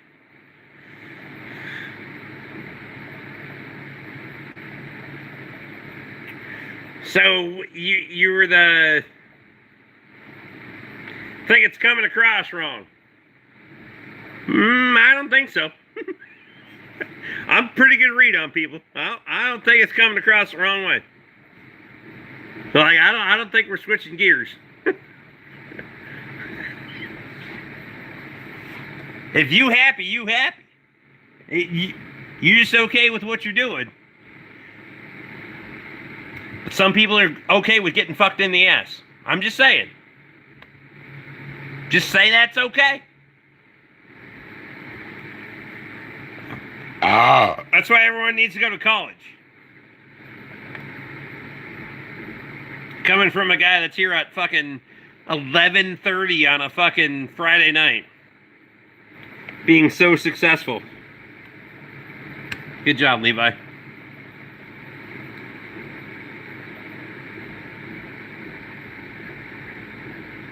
Is this Victor? Victor, did you get a new name? Same fucking, what the... I'm pretty sure that's Victor. Is that not Victor?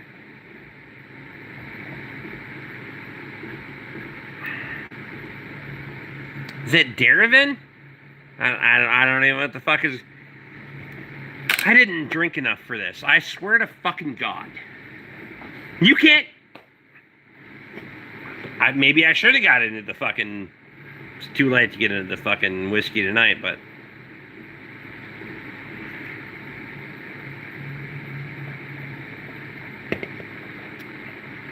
I thought it was Victor. Maybe it's not Victor. What kind of asylum are you fleeing?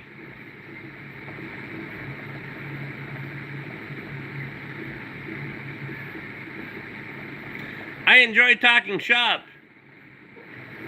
Well, stop acting like you own one and just be owned. Anyway.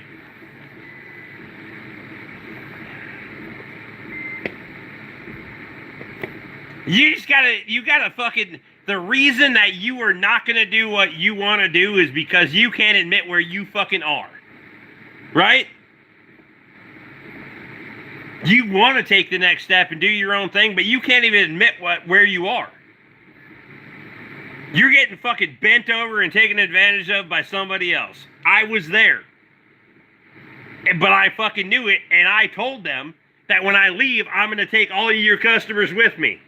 Which was mostly flagrant fucking bullshit, and I was drinking in my damn shop. I did not realize that that was actually fucking true.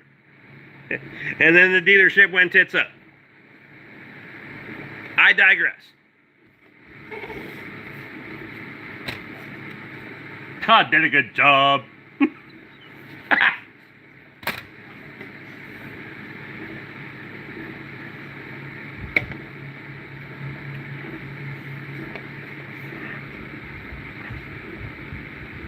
I work for a boss. I enjoy working there. All right, well, Jack, like you in charge.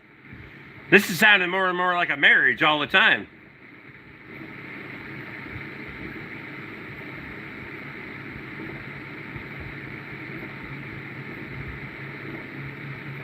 And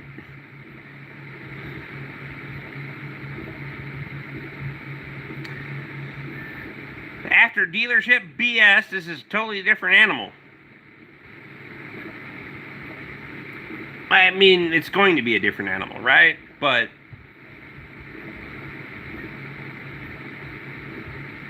cougar versus cat is... Anyway, pussy nonetheless. What? Maybe.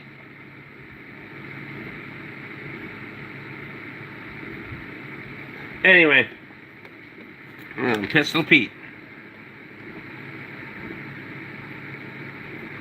I wasn't throwing the gay out there, but you did.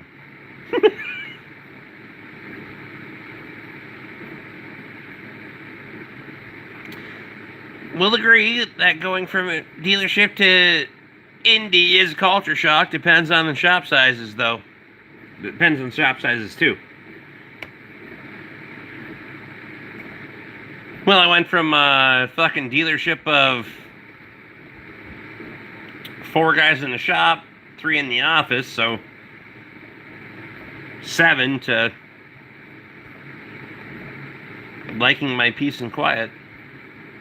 People leave me the fuck alone. But again, that's just me. There's much larger dealers out there, trust me, I know.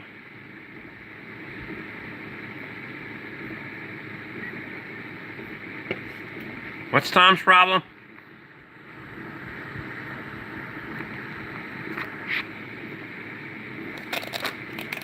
Get a different tablet, for fuck. A different one. And you guys probably worked in bigger dealerships than I did, because we were by no means a large scale dealership. And I will agree with the fact that I probably should have been fired a whole bunch of times. Like, pretty much all of the days since my second day when I got put on probation. Never got taken off probation, but didn't get fired either, so fuck it.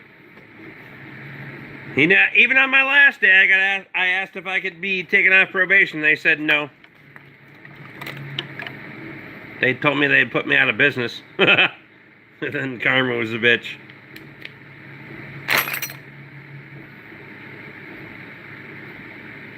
First had 20 techs, nearly 100 total people, and second had 8 techs, maybe 20 people. Third had 15 techs and 40-ish total. Then the indie shops, it was me and 2 others.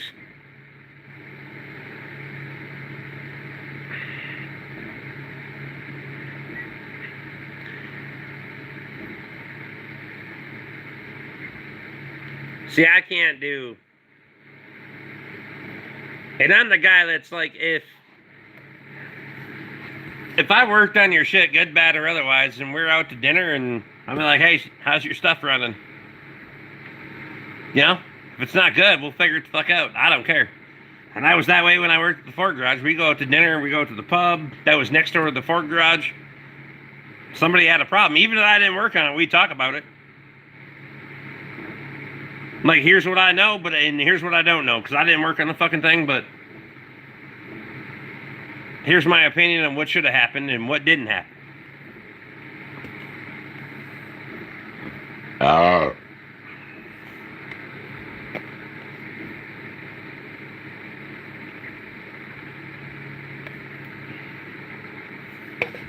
Not everything works out the way you want it to, and not everybody runs the business the way you agree with. I didn't agree with a lot of the things at the Ford garage. I was very adamant about that, especially on live streams.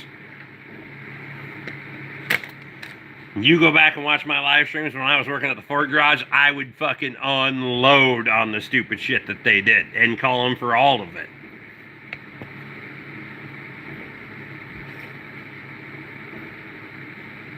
Again,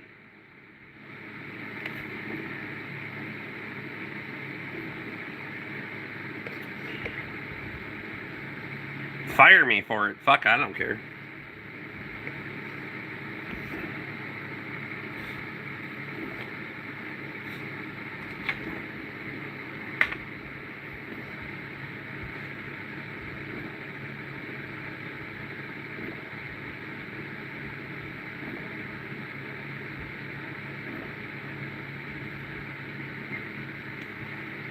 See, everything was fucked though, right? 2 holes in the wall from people being pissed enough to punch something. One was from the shop foreman, the other was Mine. I mean,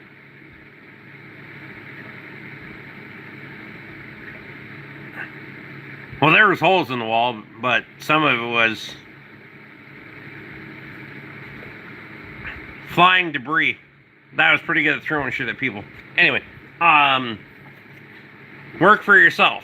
That's not for everybody, though. That's not a broad stroke, right?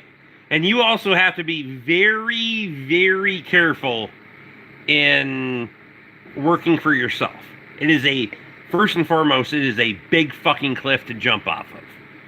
And the way you interact with people, and I will be the first and foremost to say that I am not good at interacting with people. I have a very good customer base, and they very much tolerate the fact that I don't care about your feelings. I care about your money, but I'm not here to lie to you. I'm not here to fucking look for your money. I can go work on the next car down the fucking line. I don't give a shit, right? So I'm not looking to sell you something you don't fucking need because I don't have fucking time for it anyway. I don't care. You have money or you don't have money. That's how I approach all of this shit, right? So if you're in a feast and famine kind of business, that's going to get a little bit wild for people. And it does for all the shops. You're looking for an air filter or a fucking tune-up or whatever. I don't give a fuck. If you don't need it, you ain't fucking getting it, right?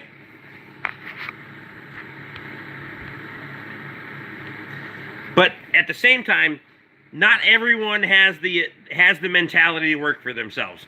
There are people that can be very successful at working for someone else, and they aren't worth a fuck for working for themselves. They go back and do what they do, and they're really good at it, right? They get a paycheck, and they don't have the right responsibility. But you have to recognize when you can and cannot communicate with people. Your communication with people is going to be a big difference between whether you can and cannot work for yourself. Gonna get an apprenticeship from my dad and be a plumber, so you're gonna get fucking escorted through the easy way. Pressured by my family and everyone in the small town for years to open my own shop. Why? My job pays so much better. Way less stress and bullshit. Usually way less body damage. Well, the people that are pressuring you into getting your own shop are the people that want to take advantage of you, right? They want to take advantage of the opportunity. Hey man, do me a favor. I'm not that guy. I am not that guy.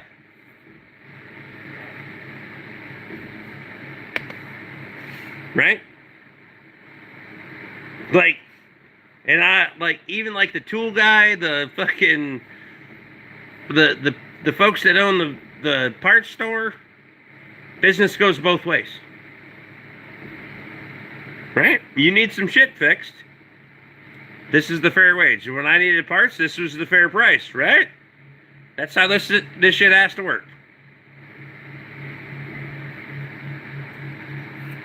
I go on the tool truck and I want something, 1 in 100 times I'll ask how much it is. And if it's just something that's like novelty and I don't really fucking need it, then I'll ask how much it is. I'm 99.9% of the time, of that 1% of the time, I'm buying the shit anyway. The rest of the time, I'm just throw it up on the counter and it is what it is. Here's my money. Right? But I don't have any qualms with my representation. I'm a Mac guy to a fucking fault if you want to make it a fault. But I've never been done wrong by them, right? I've been fucked in 8 ways from sideways by Snap-on. Total amount of tools.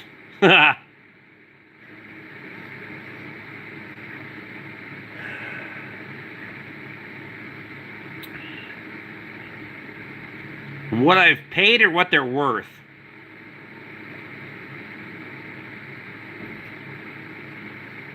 Because I've done a lot of hustling, right?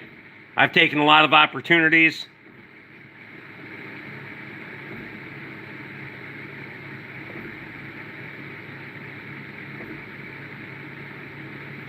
And that's regional, right? And I don't care. I don't care who your representation is, whether it's Mac, Matco, Snap-on, Cornwell, it doesn't fucking matter. They better show up every week. They better have something for you. And if they don't, tell them to get fucked.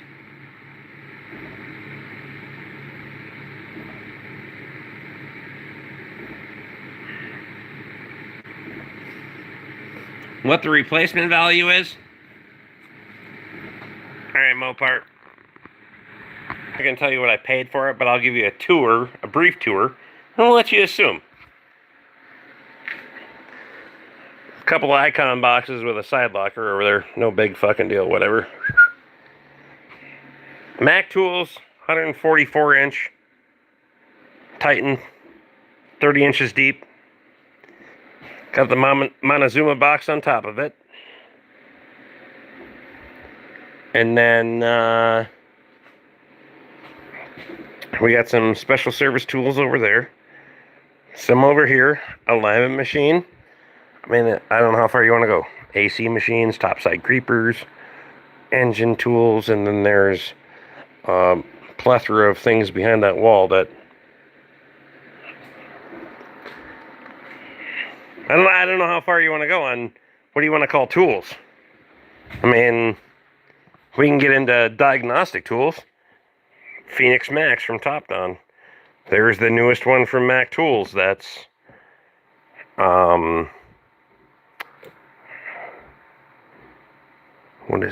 what a home. ET9150. And then there's the Mac Tools. What is this one? It says on the back. Oh shit. It's unplugged. The ET9200 Pro.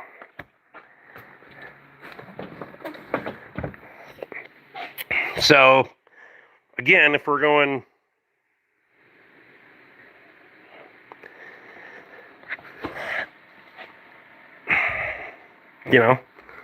parts washer,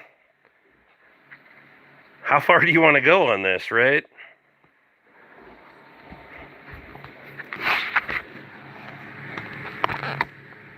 Fuck me, dude. You gotta be crossing the $500,000 mark.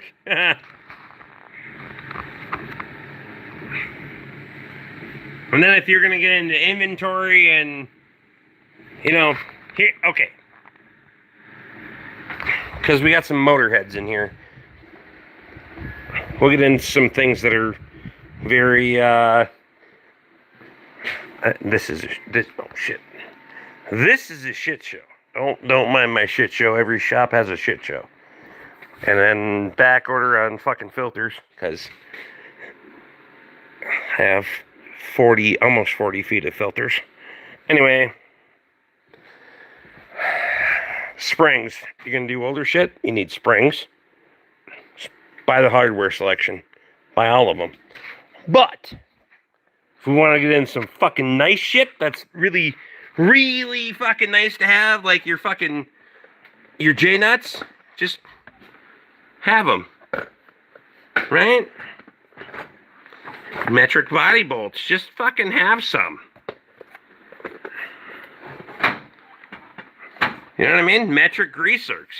Because most of your fucking ball joints and all that shit are not metric. Metric bolts. Fine thread. Right? Fender washers. Grade 8 fucking flange bolts. Automotive studs. Your wave washers. Lock washers up to 20 mil. Then get over into your regular selection that goes up to 16 mil.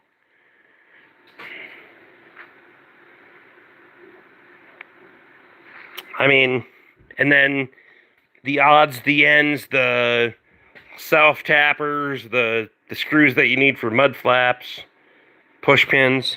We can go over here. Hang on. Beer. Again, it's a shit show.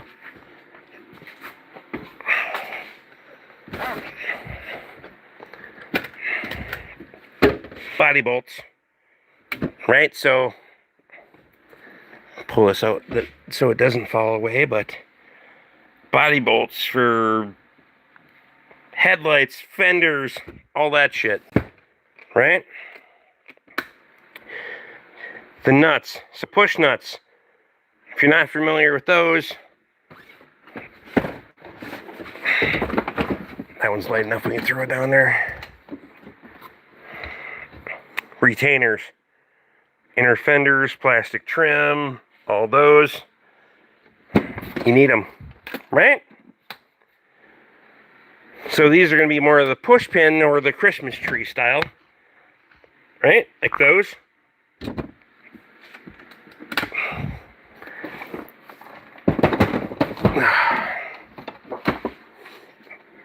Again, over here is going to be your self-tapping screws, your different lengths. Some general hardware that I don't have to have for the shop, but they're handy for the house. Carriage bolts, galvanized, non-galvanized. So you got nickel-plated, galvanized. Lag screws, that's all farm use stuff, don't get me wrong. Some heavy metric fasteners. Then we got some spark plugs, ignition coils, ignition coils, ignition coils, ignition coils, ignition coils, ignition coils. All of this, not all of it, but most of this is going to get turned into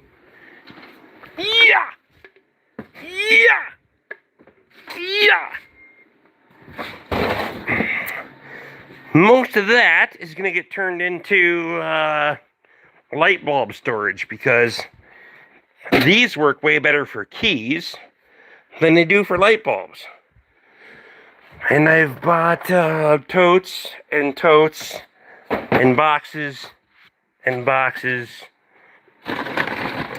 full of light bulbs from stores that close. So that top section is going to get itemized and priced, and we're going to take all those light bulbs, because I was initially going to try to put them there. There's way more than I thought I had, so we're going to put them over there. And then, yeah. And then we have wheel bearings that I bought from parts stores that are closing, because we can't stop that either. So CarQuest, which has been bought out by Advance, but this is like this is probably 3 times that size, and I've used about 2/3 of that. And I probably have about 100 more of those wheel bearings and brake calipers and all that shit that I put in the pole barn, because they're oddities, and I'll probably resell them on the fucking auction later. So, yes, and then we're just getting in. This is weekly intake, right? So this is, and some of it's dusty and shitty, and this is what we do on a weekly basis. We just take in all this stuff and put it on fucking vehicles.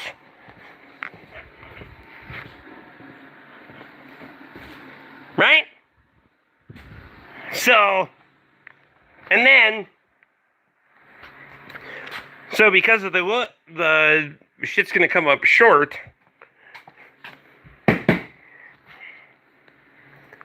we buy all this fucking oil, all this fucking inventory, and then it is stacked. I mean, you can see the boxes maybe back there, but underneath that, all the way to the floor, all the way across. And then we have our filling jugs, which, whatever.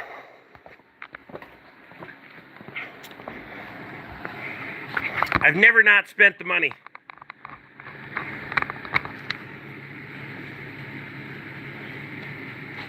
So the last 4 years, the only thing I've ever done is put all my money back into this shop.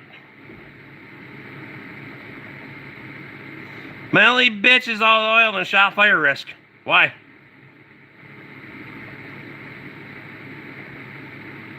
Like everything else is not going to burn it down? Also, have you seen how hard... Mopar, have you seen how hard it is to start new oil on fire? Take a synthetic blend and see how hard it is to start on fire. I'm just saying, it's not until you get the carbons in it from the engine, waste oil will burn like a motherfucker. New oil will not. Carb clean, brake clean, solvent? Oh, shit. Alright. Shop towels. Pig mats. Cotton rags. Brake clean. Brake clean. Usually there's a dozen cans of brake clean there too, but we can next week.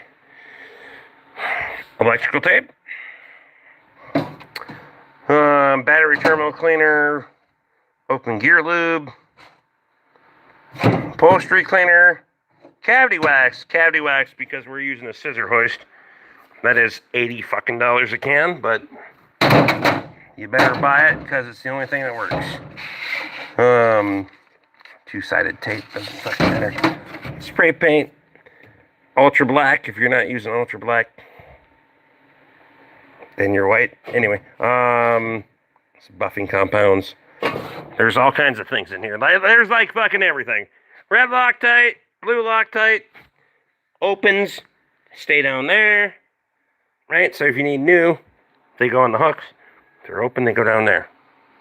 But usually there's a dozen cans of brake cleaner, but I did not. Auction box. Anyway. What else you want? Oh, and I'm just paranoid about fire. Oh, is the synthetic shit because fire resistant? Because no, I ain't tried that. I mean, any new oil, you're gonna have a hard time getting on fire, right? Just go take a fucking quart of oil, dump it on the ground, and light it on fire versus gasoline. It's gonna be really damn hard to get it on fire. I'm telling you right now. Fire extinguisher. Well, there's one over there somewhere. There's a bunch of them.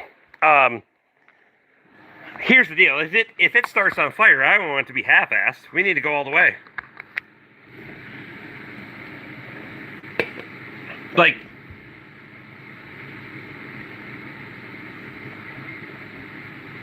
who the hell wants their shop to burn down and be a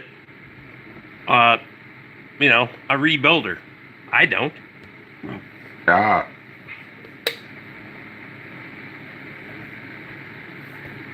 That being said, if you're afraid of loss, okay. So I've thought about this a lot, and I said this the other night. Fear is only a reaction to something that has already happened, or something that you believe is going to happen, right? So what the hell is there to be afraid of?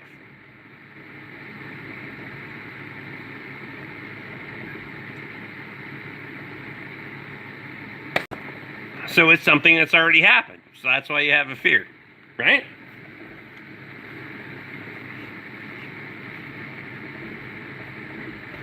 Do you have a rim popper?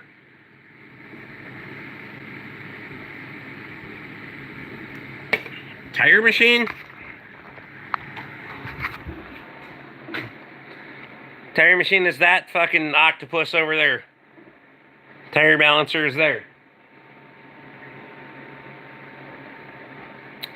I don't do a exceeding ton of tire work, but it's growing all the time.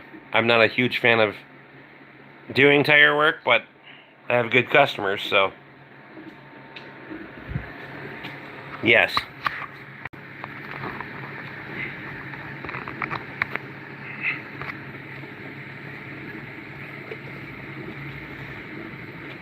all about efficiency, taking advantage of an opportunity, right?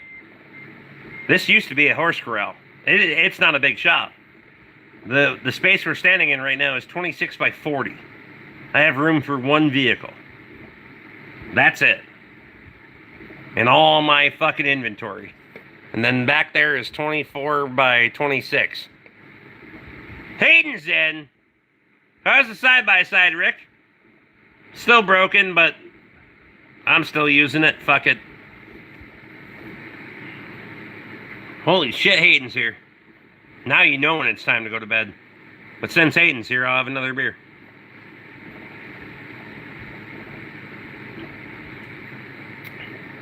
Does Saturday suck as much as Friday? Because it's not quite Saturday here yet. But in 4 minutes it will be.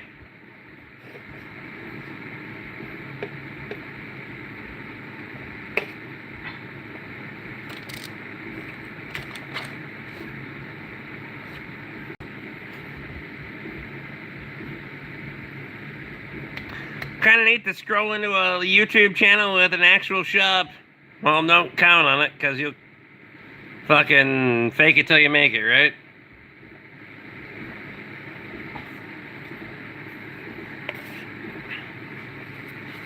Mankato. Ah, damn it.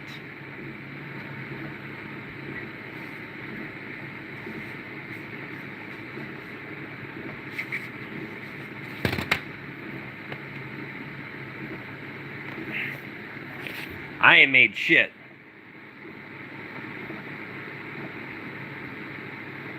But I ain't there yet. I got a lot of shit to do and a lot of shit to buy.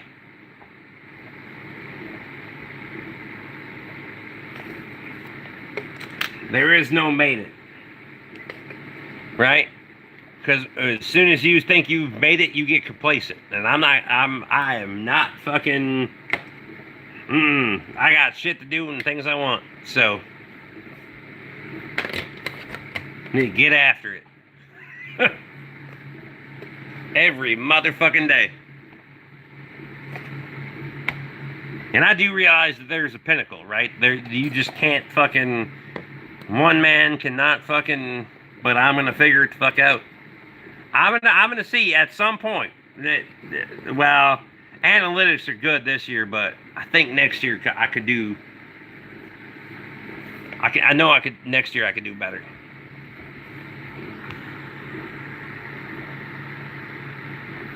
Career beats us down. No, your psychology beats you down.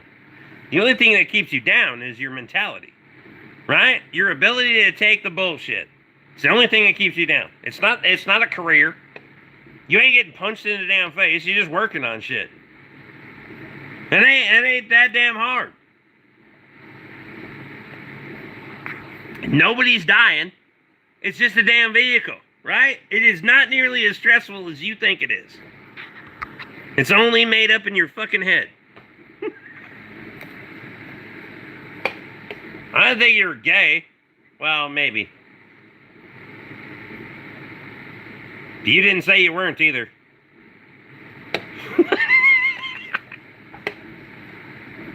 He's just not opposed to it.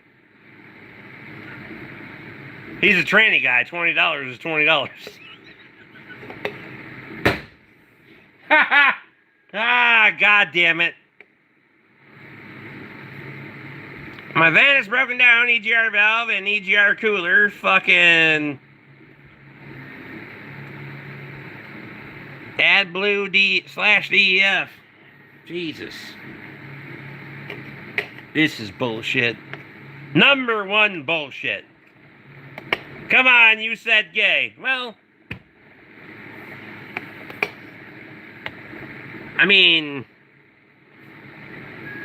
your screen name is Pistol. Come on, it sounds gay. Explain the screen name and then we can maybe take the gay back. Or we can make it worse.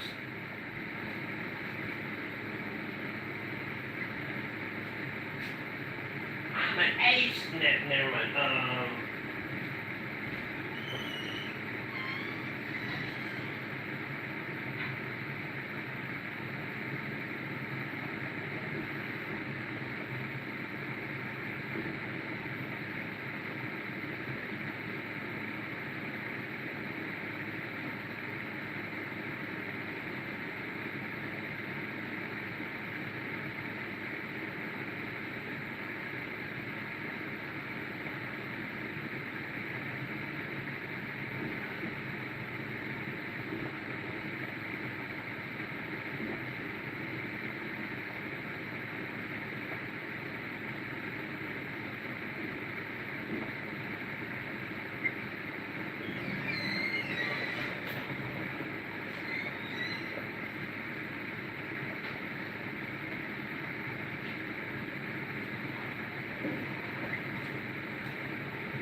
Pistol 148 was my first snowboard. Pistol was the brand, 148 was the length. Oh. Gay for sure.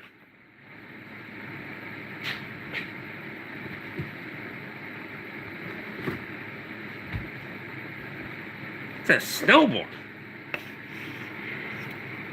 Can I snowboard? No.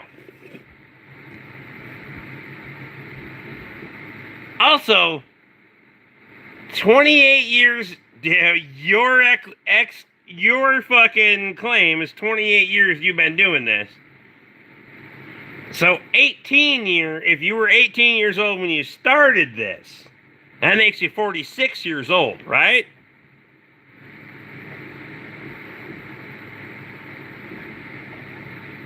Yeah. And we're still claiming onto a fucking snowboard at 46? Who the fucking snowboard at 46? Okay. So you're 44.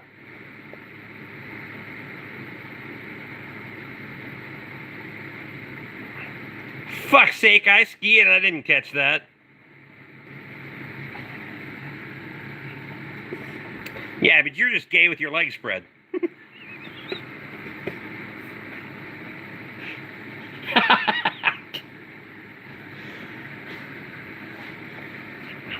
You're bottom, he's top. Never mind.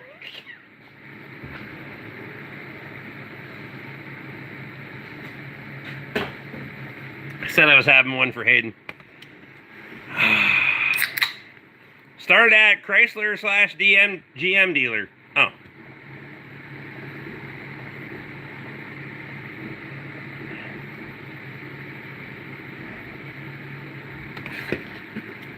So you were the wash boy.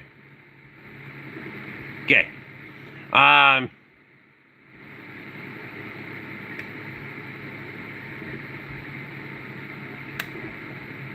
Don't say lube tech. That's not going to work for you either.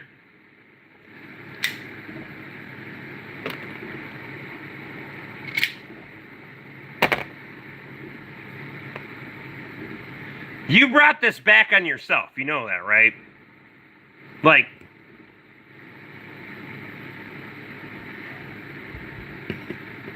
could have just left it alone, but I said one thing and then you took it to heart. Or asked. Anyway,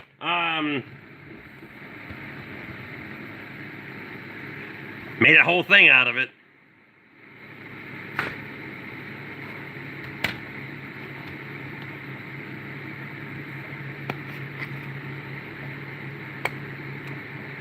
It's kind of gay, but then again, Justin Trudeau probably thought a red seal was a condom. Wow.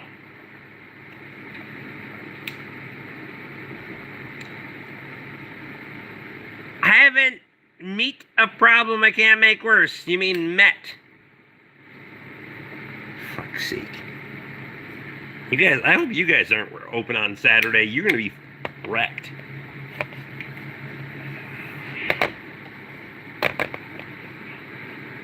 Where do you work? Saturday transmissions?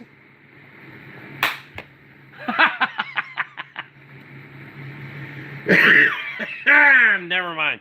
I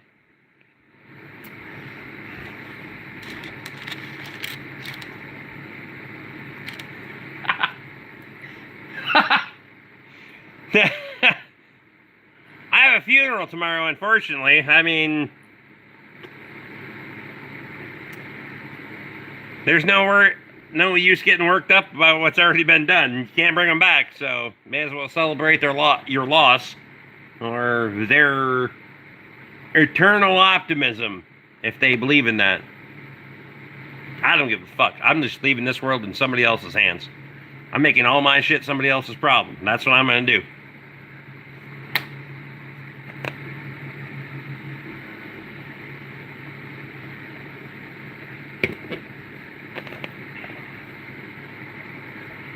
Also, don't try to bring down this shit, right?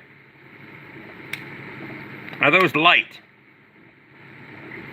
What? These? Are you talking about the beer? No, it's not light beer. It's hams. Has no definition as of light. It is 4.7 by volume. So if you consider that light, I don't give a fuck.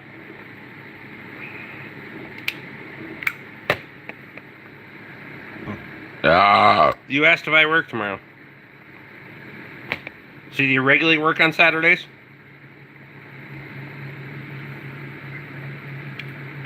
Also, who the fuck has a funeral on a Saturday? It's kind of pretentious. I'm just saying, if you have a funeral on a Saturday, it's because you want people to show up. Right? I'm just saying. Not the dead person. They don't give a fuck. I mean, it's already gone. But the family wants people to show up. I try not to work Saturdays. What the hell does that mean? So do hookers, but, you know, it's usually their busiest day. I'm just saying. I didn't pick the date. I didn't say you picked the date. But I am saying it's a little bit petty. Just trying to make it work for everybody. No, we're trying to make it work so you bring a damn card with money in it.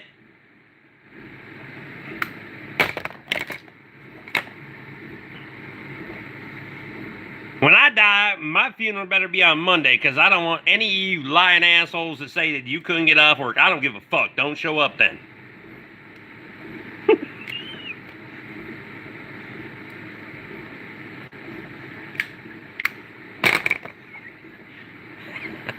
We're making this shit Saturday and it's convenient.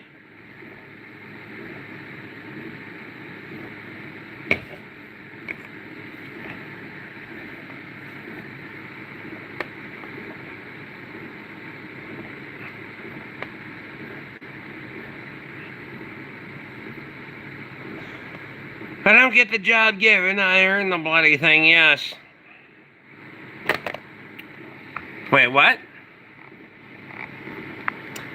Grocery store beer is 3.2. Fact. Next project in the shop. I gotta finish putting a fucking high pressure fuel pump in a 6.7 tomorrow. And then probably put an intake on a 3.0 eco diesel.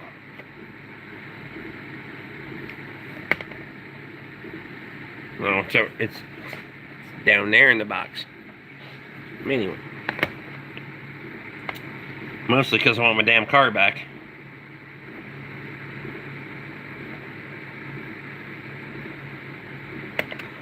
Beer is just engine cleaner? No. Just engine cleaner to me. What?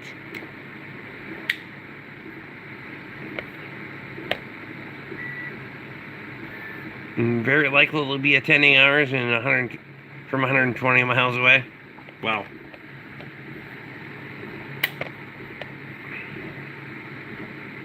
You motherfuckers. Well, at least half of you motherfuckers ain't dying before me.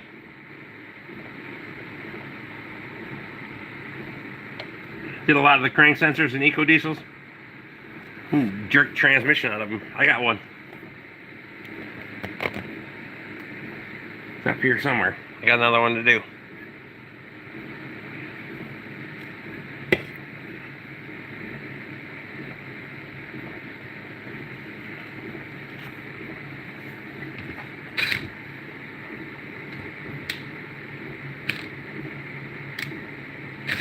If I go expected to make the national news at the very least, so in prolific fashion, right?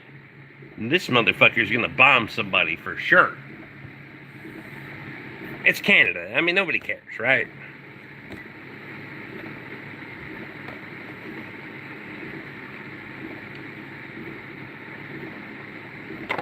I just want people to leave me the fuck alone.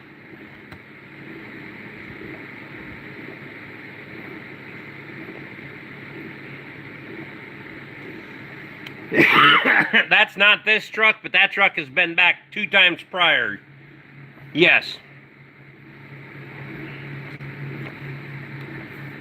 Because since that incident, he has also put DEF in it, run until it quit. And DEF in a 6.7 does all the things.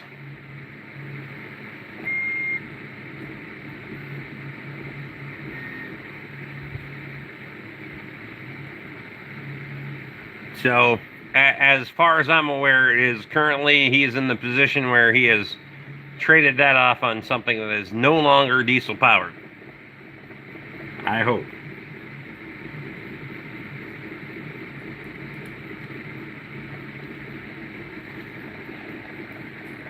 Hayden's still here to go to work. Fuck.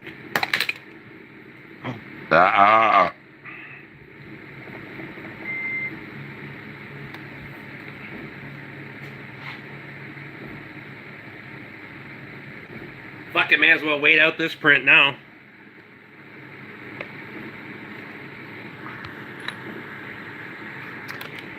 I do not do DEF deletes at all. Zero. And this isn't even me bullshitting and saying shit on the internet. I'm not into that fucking jazz. Because first and foremost, they are you have to be all in or all out, right? And most people cannot afford to go all in. Right? So when you first you start deleting DEF, and then DF, yeah, you can get away with it, but then it usually goes in conjunction with EGR. EGR is where shit gets spicy. Because what people don't realize is EGR keeps your combustion temperatures down. So we just delete the EGR, and then it gets a whole bunch of horsepower. Well, yeah, it gets horsepower because the internal combustion temperatures are way fucking higher. And then we start melting pistons, and I've just opted to stay the fuck out of it. If you don't want to fix it back to factory, I don't want to deal with it. So,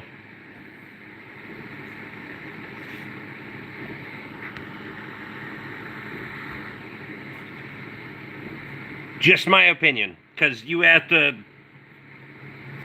have to go all the way or none of the way. You can't do this shit in between.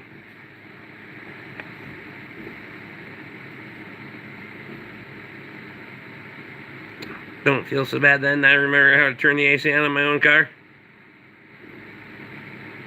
Coming up here due to the minus 35 because cousin Dia have to freeze and fuck it all up.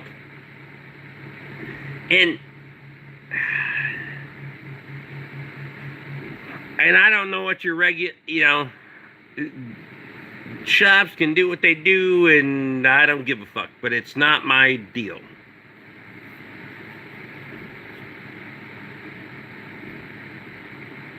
It's not for cheap people, absolutely.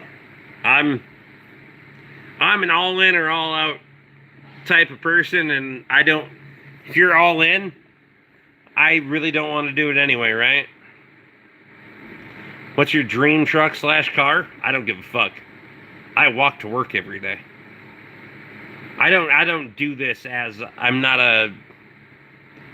the one that's paid off. I don't give a fuck. My truck's paid off. I don't give a shit. Need to put a flatbed on it because the box is getting rusty as fuck, but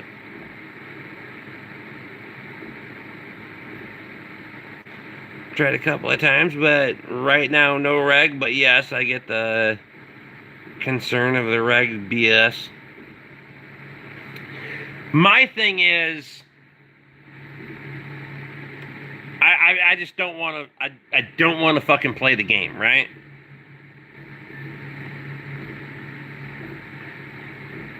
If it drives, keep it. Yeah.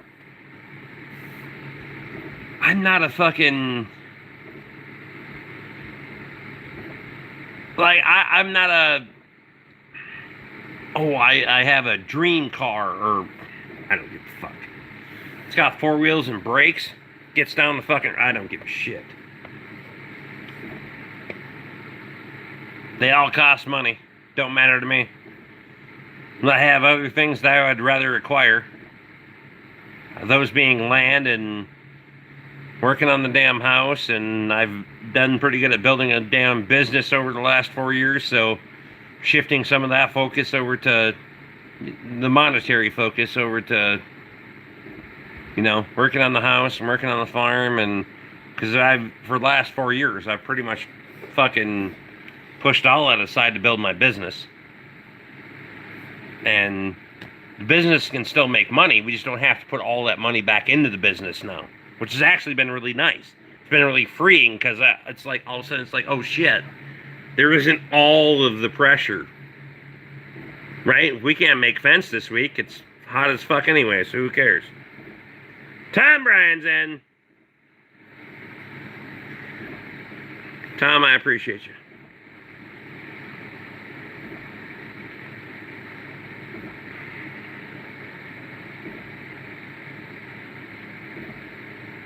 So it's, for me, it's like,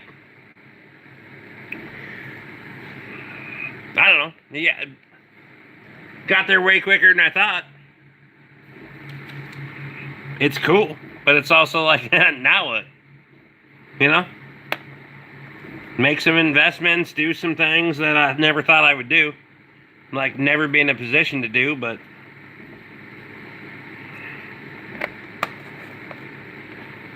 Ah.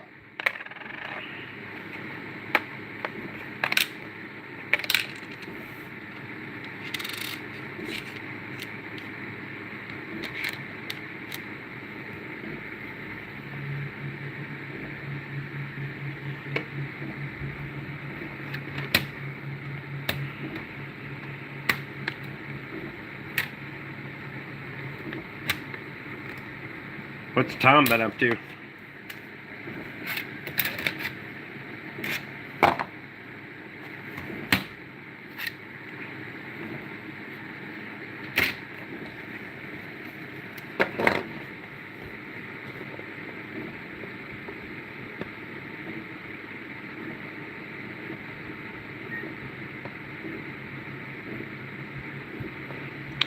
Use HB tuners on a lot of vehicles.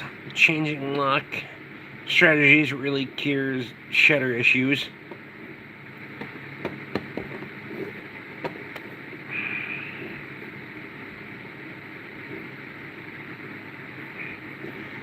I mean, yes and no. I mean, that's kind of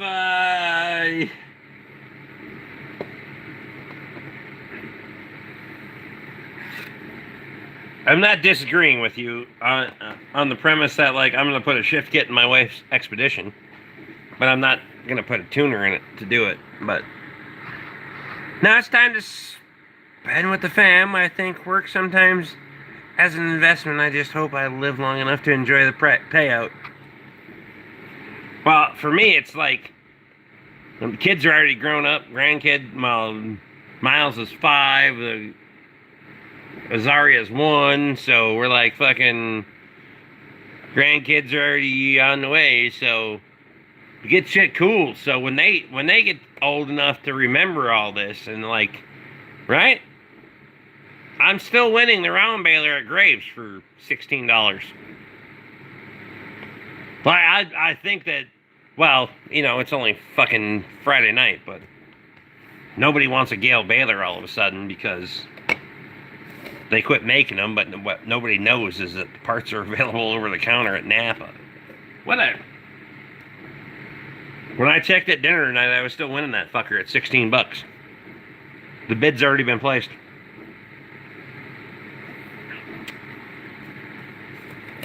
Expedition, not Tahoe. Did I say Expedition? Or Tahoe? I meant Expedition. 2014.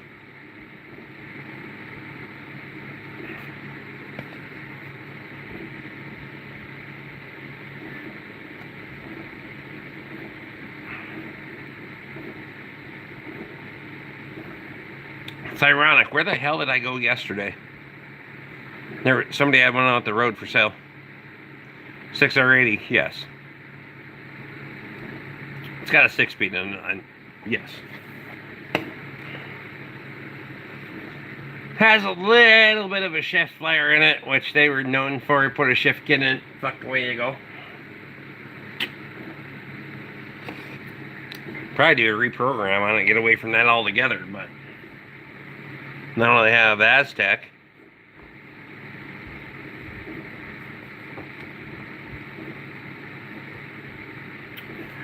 Aztec's been pretty fucking mint, I have to say.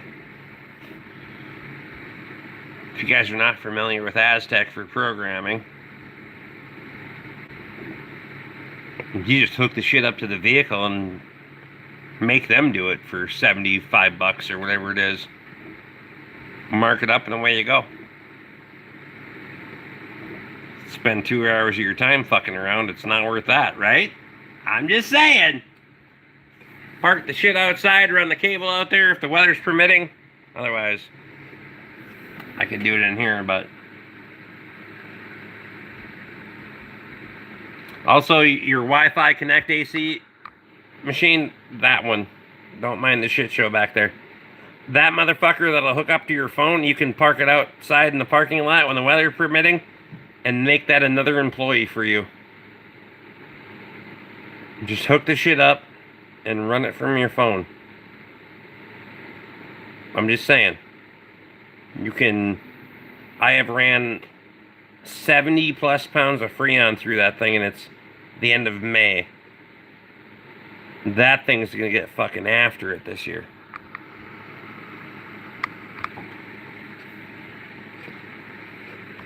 So, yeah. While I don't agree with all of technology, I am not old enough to fucking ignore it, so I may as well take advantage of it and make money. And it's handy as fuck when you can just... sitting here in the air conditioning and have a vehicle working out there.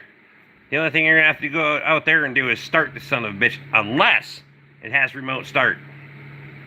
If it has remote start, you just bring the motherfucker in here. I just figured that out the other day.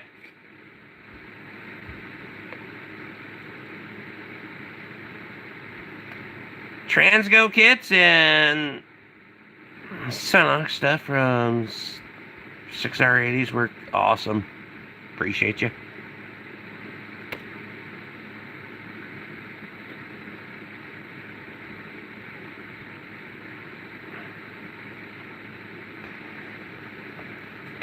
You're absolutely right, Tom. I do a lot of work through the winter because people don't realize that you need AC to defrost your windows, but it's not that often in May that we have fucking 90-degree weather. So it's usually July when we start kicking this shit off. You know, we get to the fucking... Now we've just been fucking getting after it.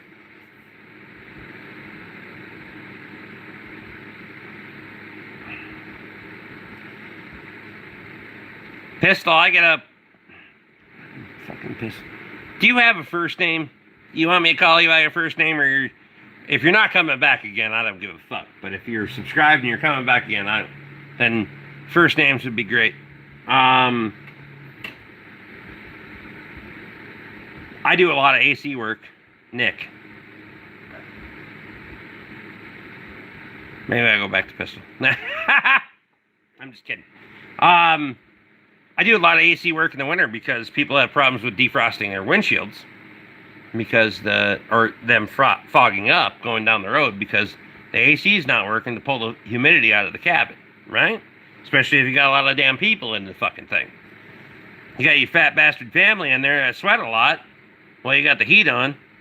There's humidity, and then it condensates on the windows, and they're like, "Well, the windows are foggy." Well, no fucking shit, because your air compressor, your AC doesn't work. What do you mean the AC doesn't work? And that's why the windows are foggy. Well, either crack the fucking window or get your fat bastard ass out of the fucking vehicle. I don't fucking know what to tell you, but do a lot of that.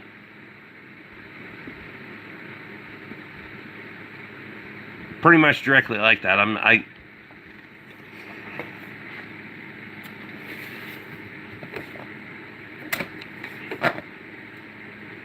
Some people do not appreciate.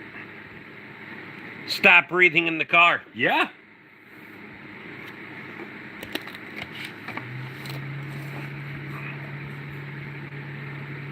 Some people don't appreciate how I tell them that their vehicle's broken. But it doesn't change how it's broken.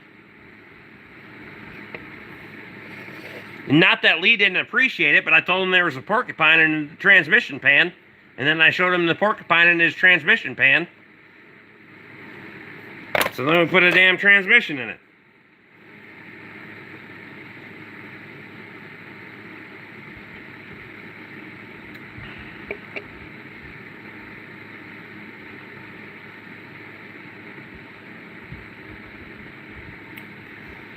You gotta...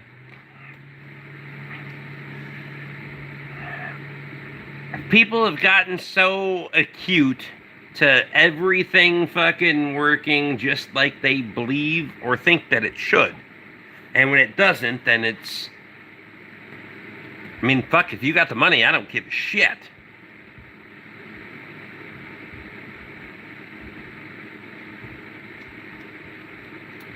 Never seen metal like that. It was crazy.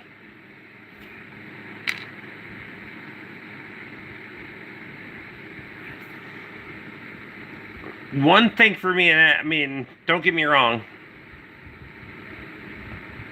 When I was starting my business, there was, there's some apprehension. There's always going to be. And I maybe worked on some things but you learn from, you lose money on a couple of things. You better fucking learn from it real fucking quick. Right? It only takes a couple of them. If you didn't fucking learn, you're about to go backwards in your business real fucking quick. And I did that. And then it's like, you know what? Fuck it. And then, honestly, fucking things have just gone to the point now where if I don't see dollars, I don't even need it here. It doesn't need to be in the waiting list. Because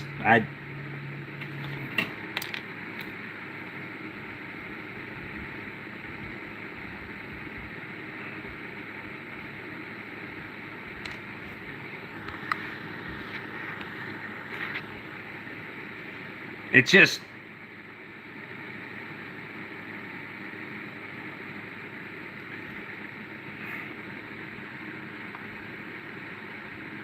I don't know. Sometimes it's just not worth the dollars, right?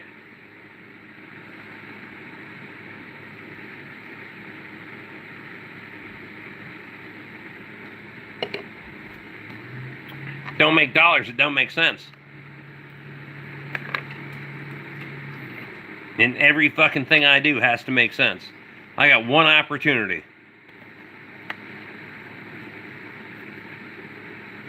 And my wife has spent the entire time that I've been working in this shop transmission in Lee's car had more glitter in it than a gay pride parade. That's fact. I got one bay. I got one opportunity, and if I'm not on my shit, I'm not going to make any money, right?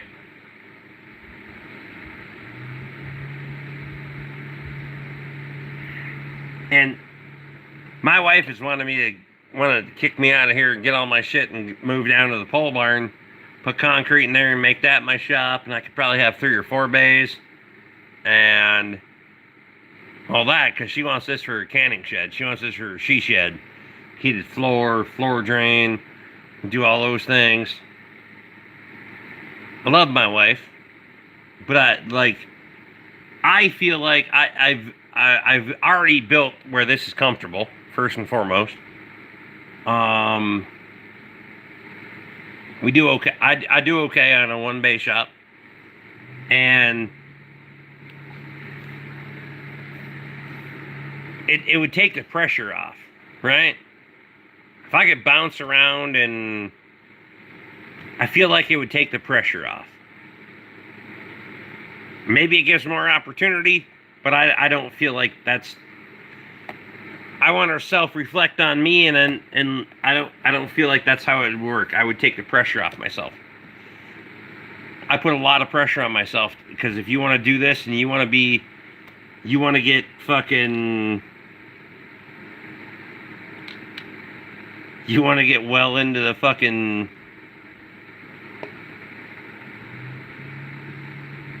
No, I'm not going to say that.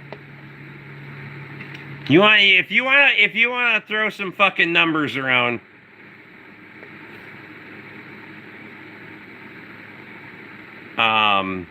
you better get after it. And you better work the hours. So you're one man. It doesn't matter how many spots you have to work.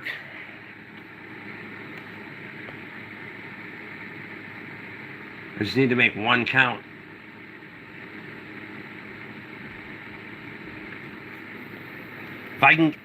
If I can get where I want to get this year, then I want to see one more year,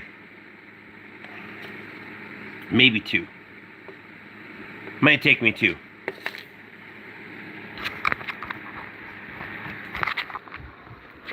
I think it's going to take me 2.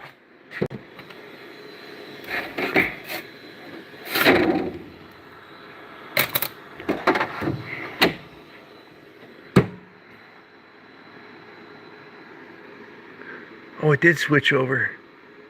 Fuck yeah. It didn't even fucking say shit about it. So I programmed this as my backup. So then on the next couple of reels, I'll program that as my backup. Because that one's full and that one's not. It didn't even care. It just ran that fucker out and never said anything. Ah.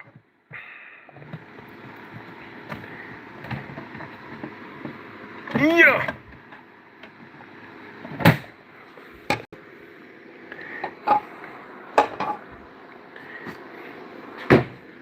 If you're still here, you're number 1.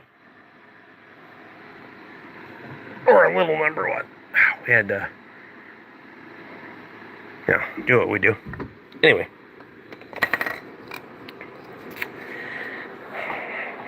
We have more than enough of these for the...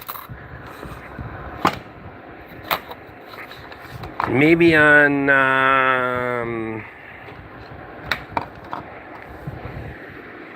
Sunday? Maybe Sunday night. Maybe. Doesn't seem like that big of a goal, but we got more than enough to do that one. By then I should have enough to do that one. Pull all these out, get all this organized. Because I don't like that. I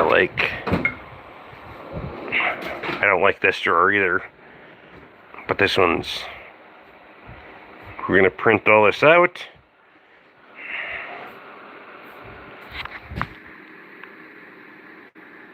Where the fuck did that go?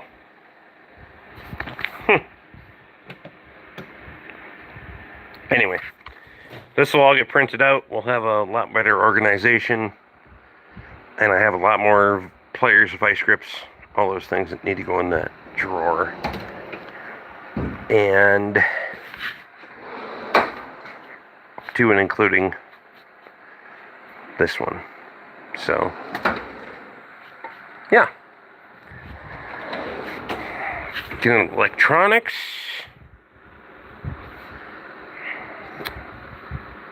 I don't know how much you guys do with electronic diagnostics. I do a lot. A lot.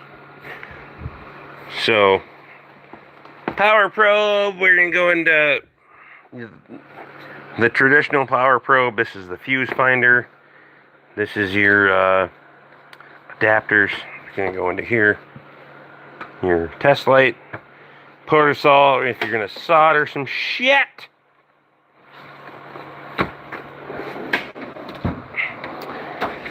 Lab scope. So we're going to get a 4-channel lab scope. Back probes. Leads, clamps. Doing all the things. There's your lab scope. Some additional leads there. And then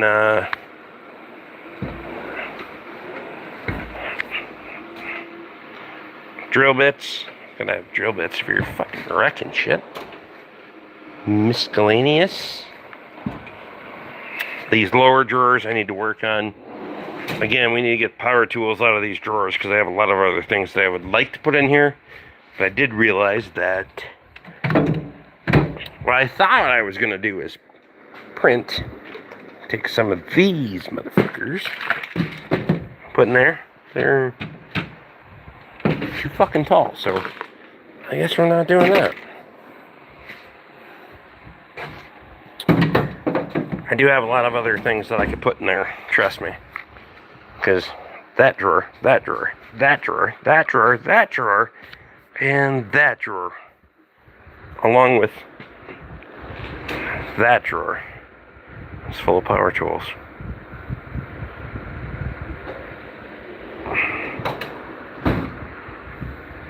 And then this drawer just has excess batteries in it.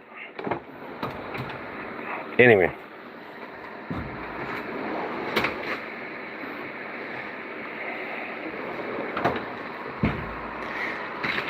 That one has tool gridded. But again, over there, I need to fill in the perimeter and do a little bit better about that stuff and this one, and yeah, we'll figure it the fuck out.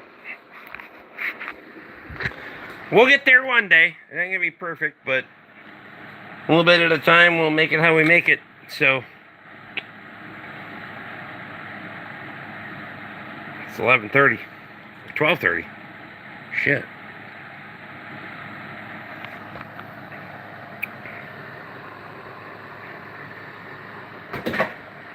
I was gonna say if I don't make it, I'll have another beer, but I made it, so I'm not having another beer. Left myself open for options. Appreciate y'all. We'll see you next time.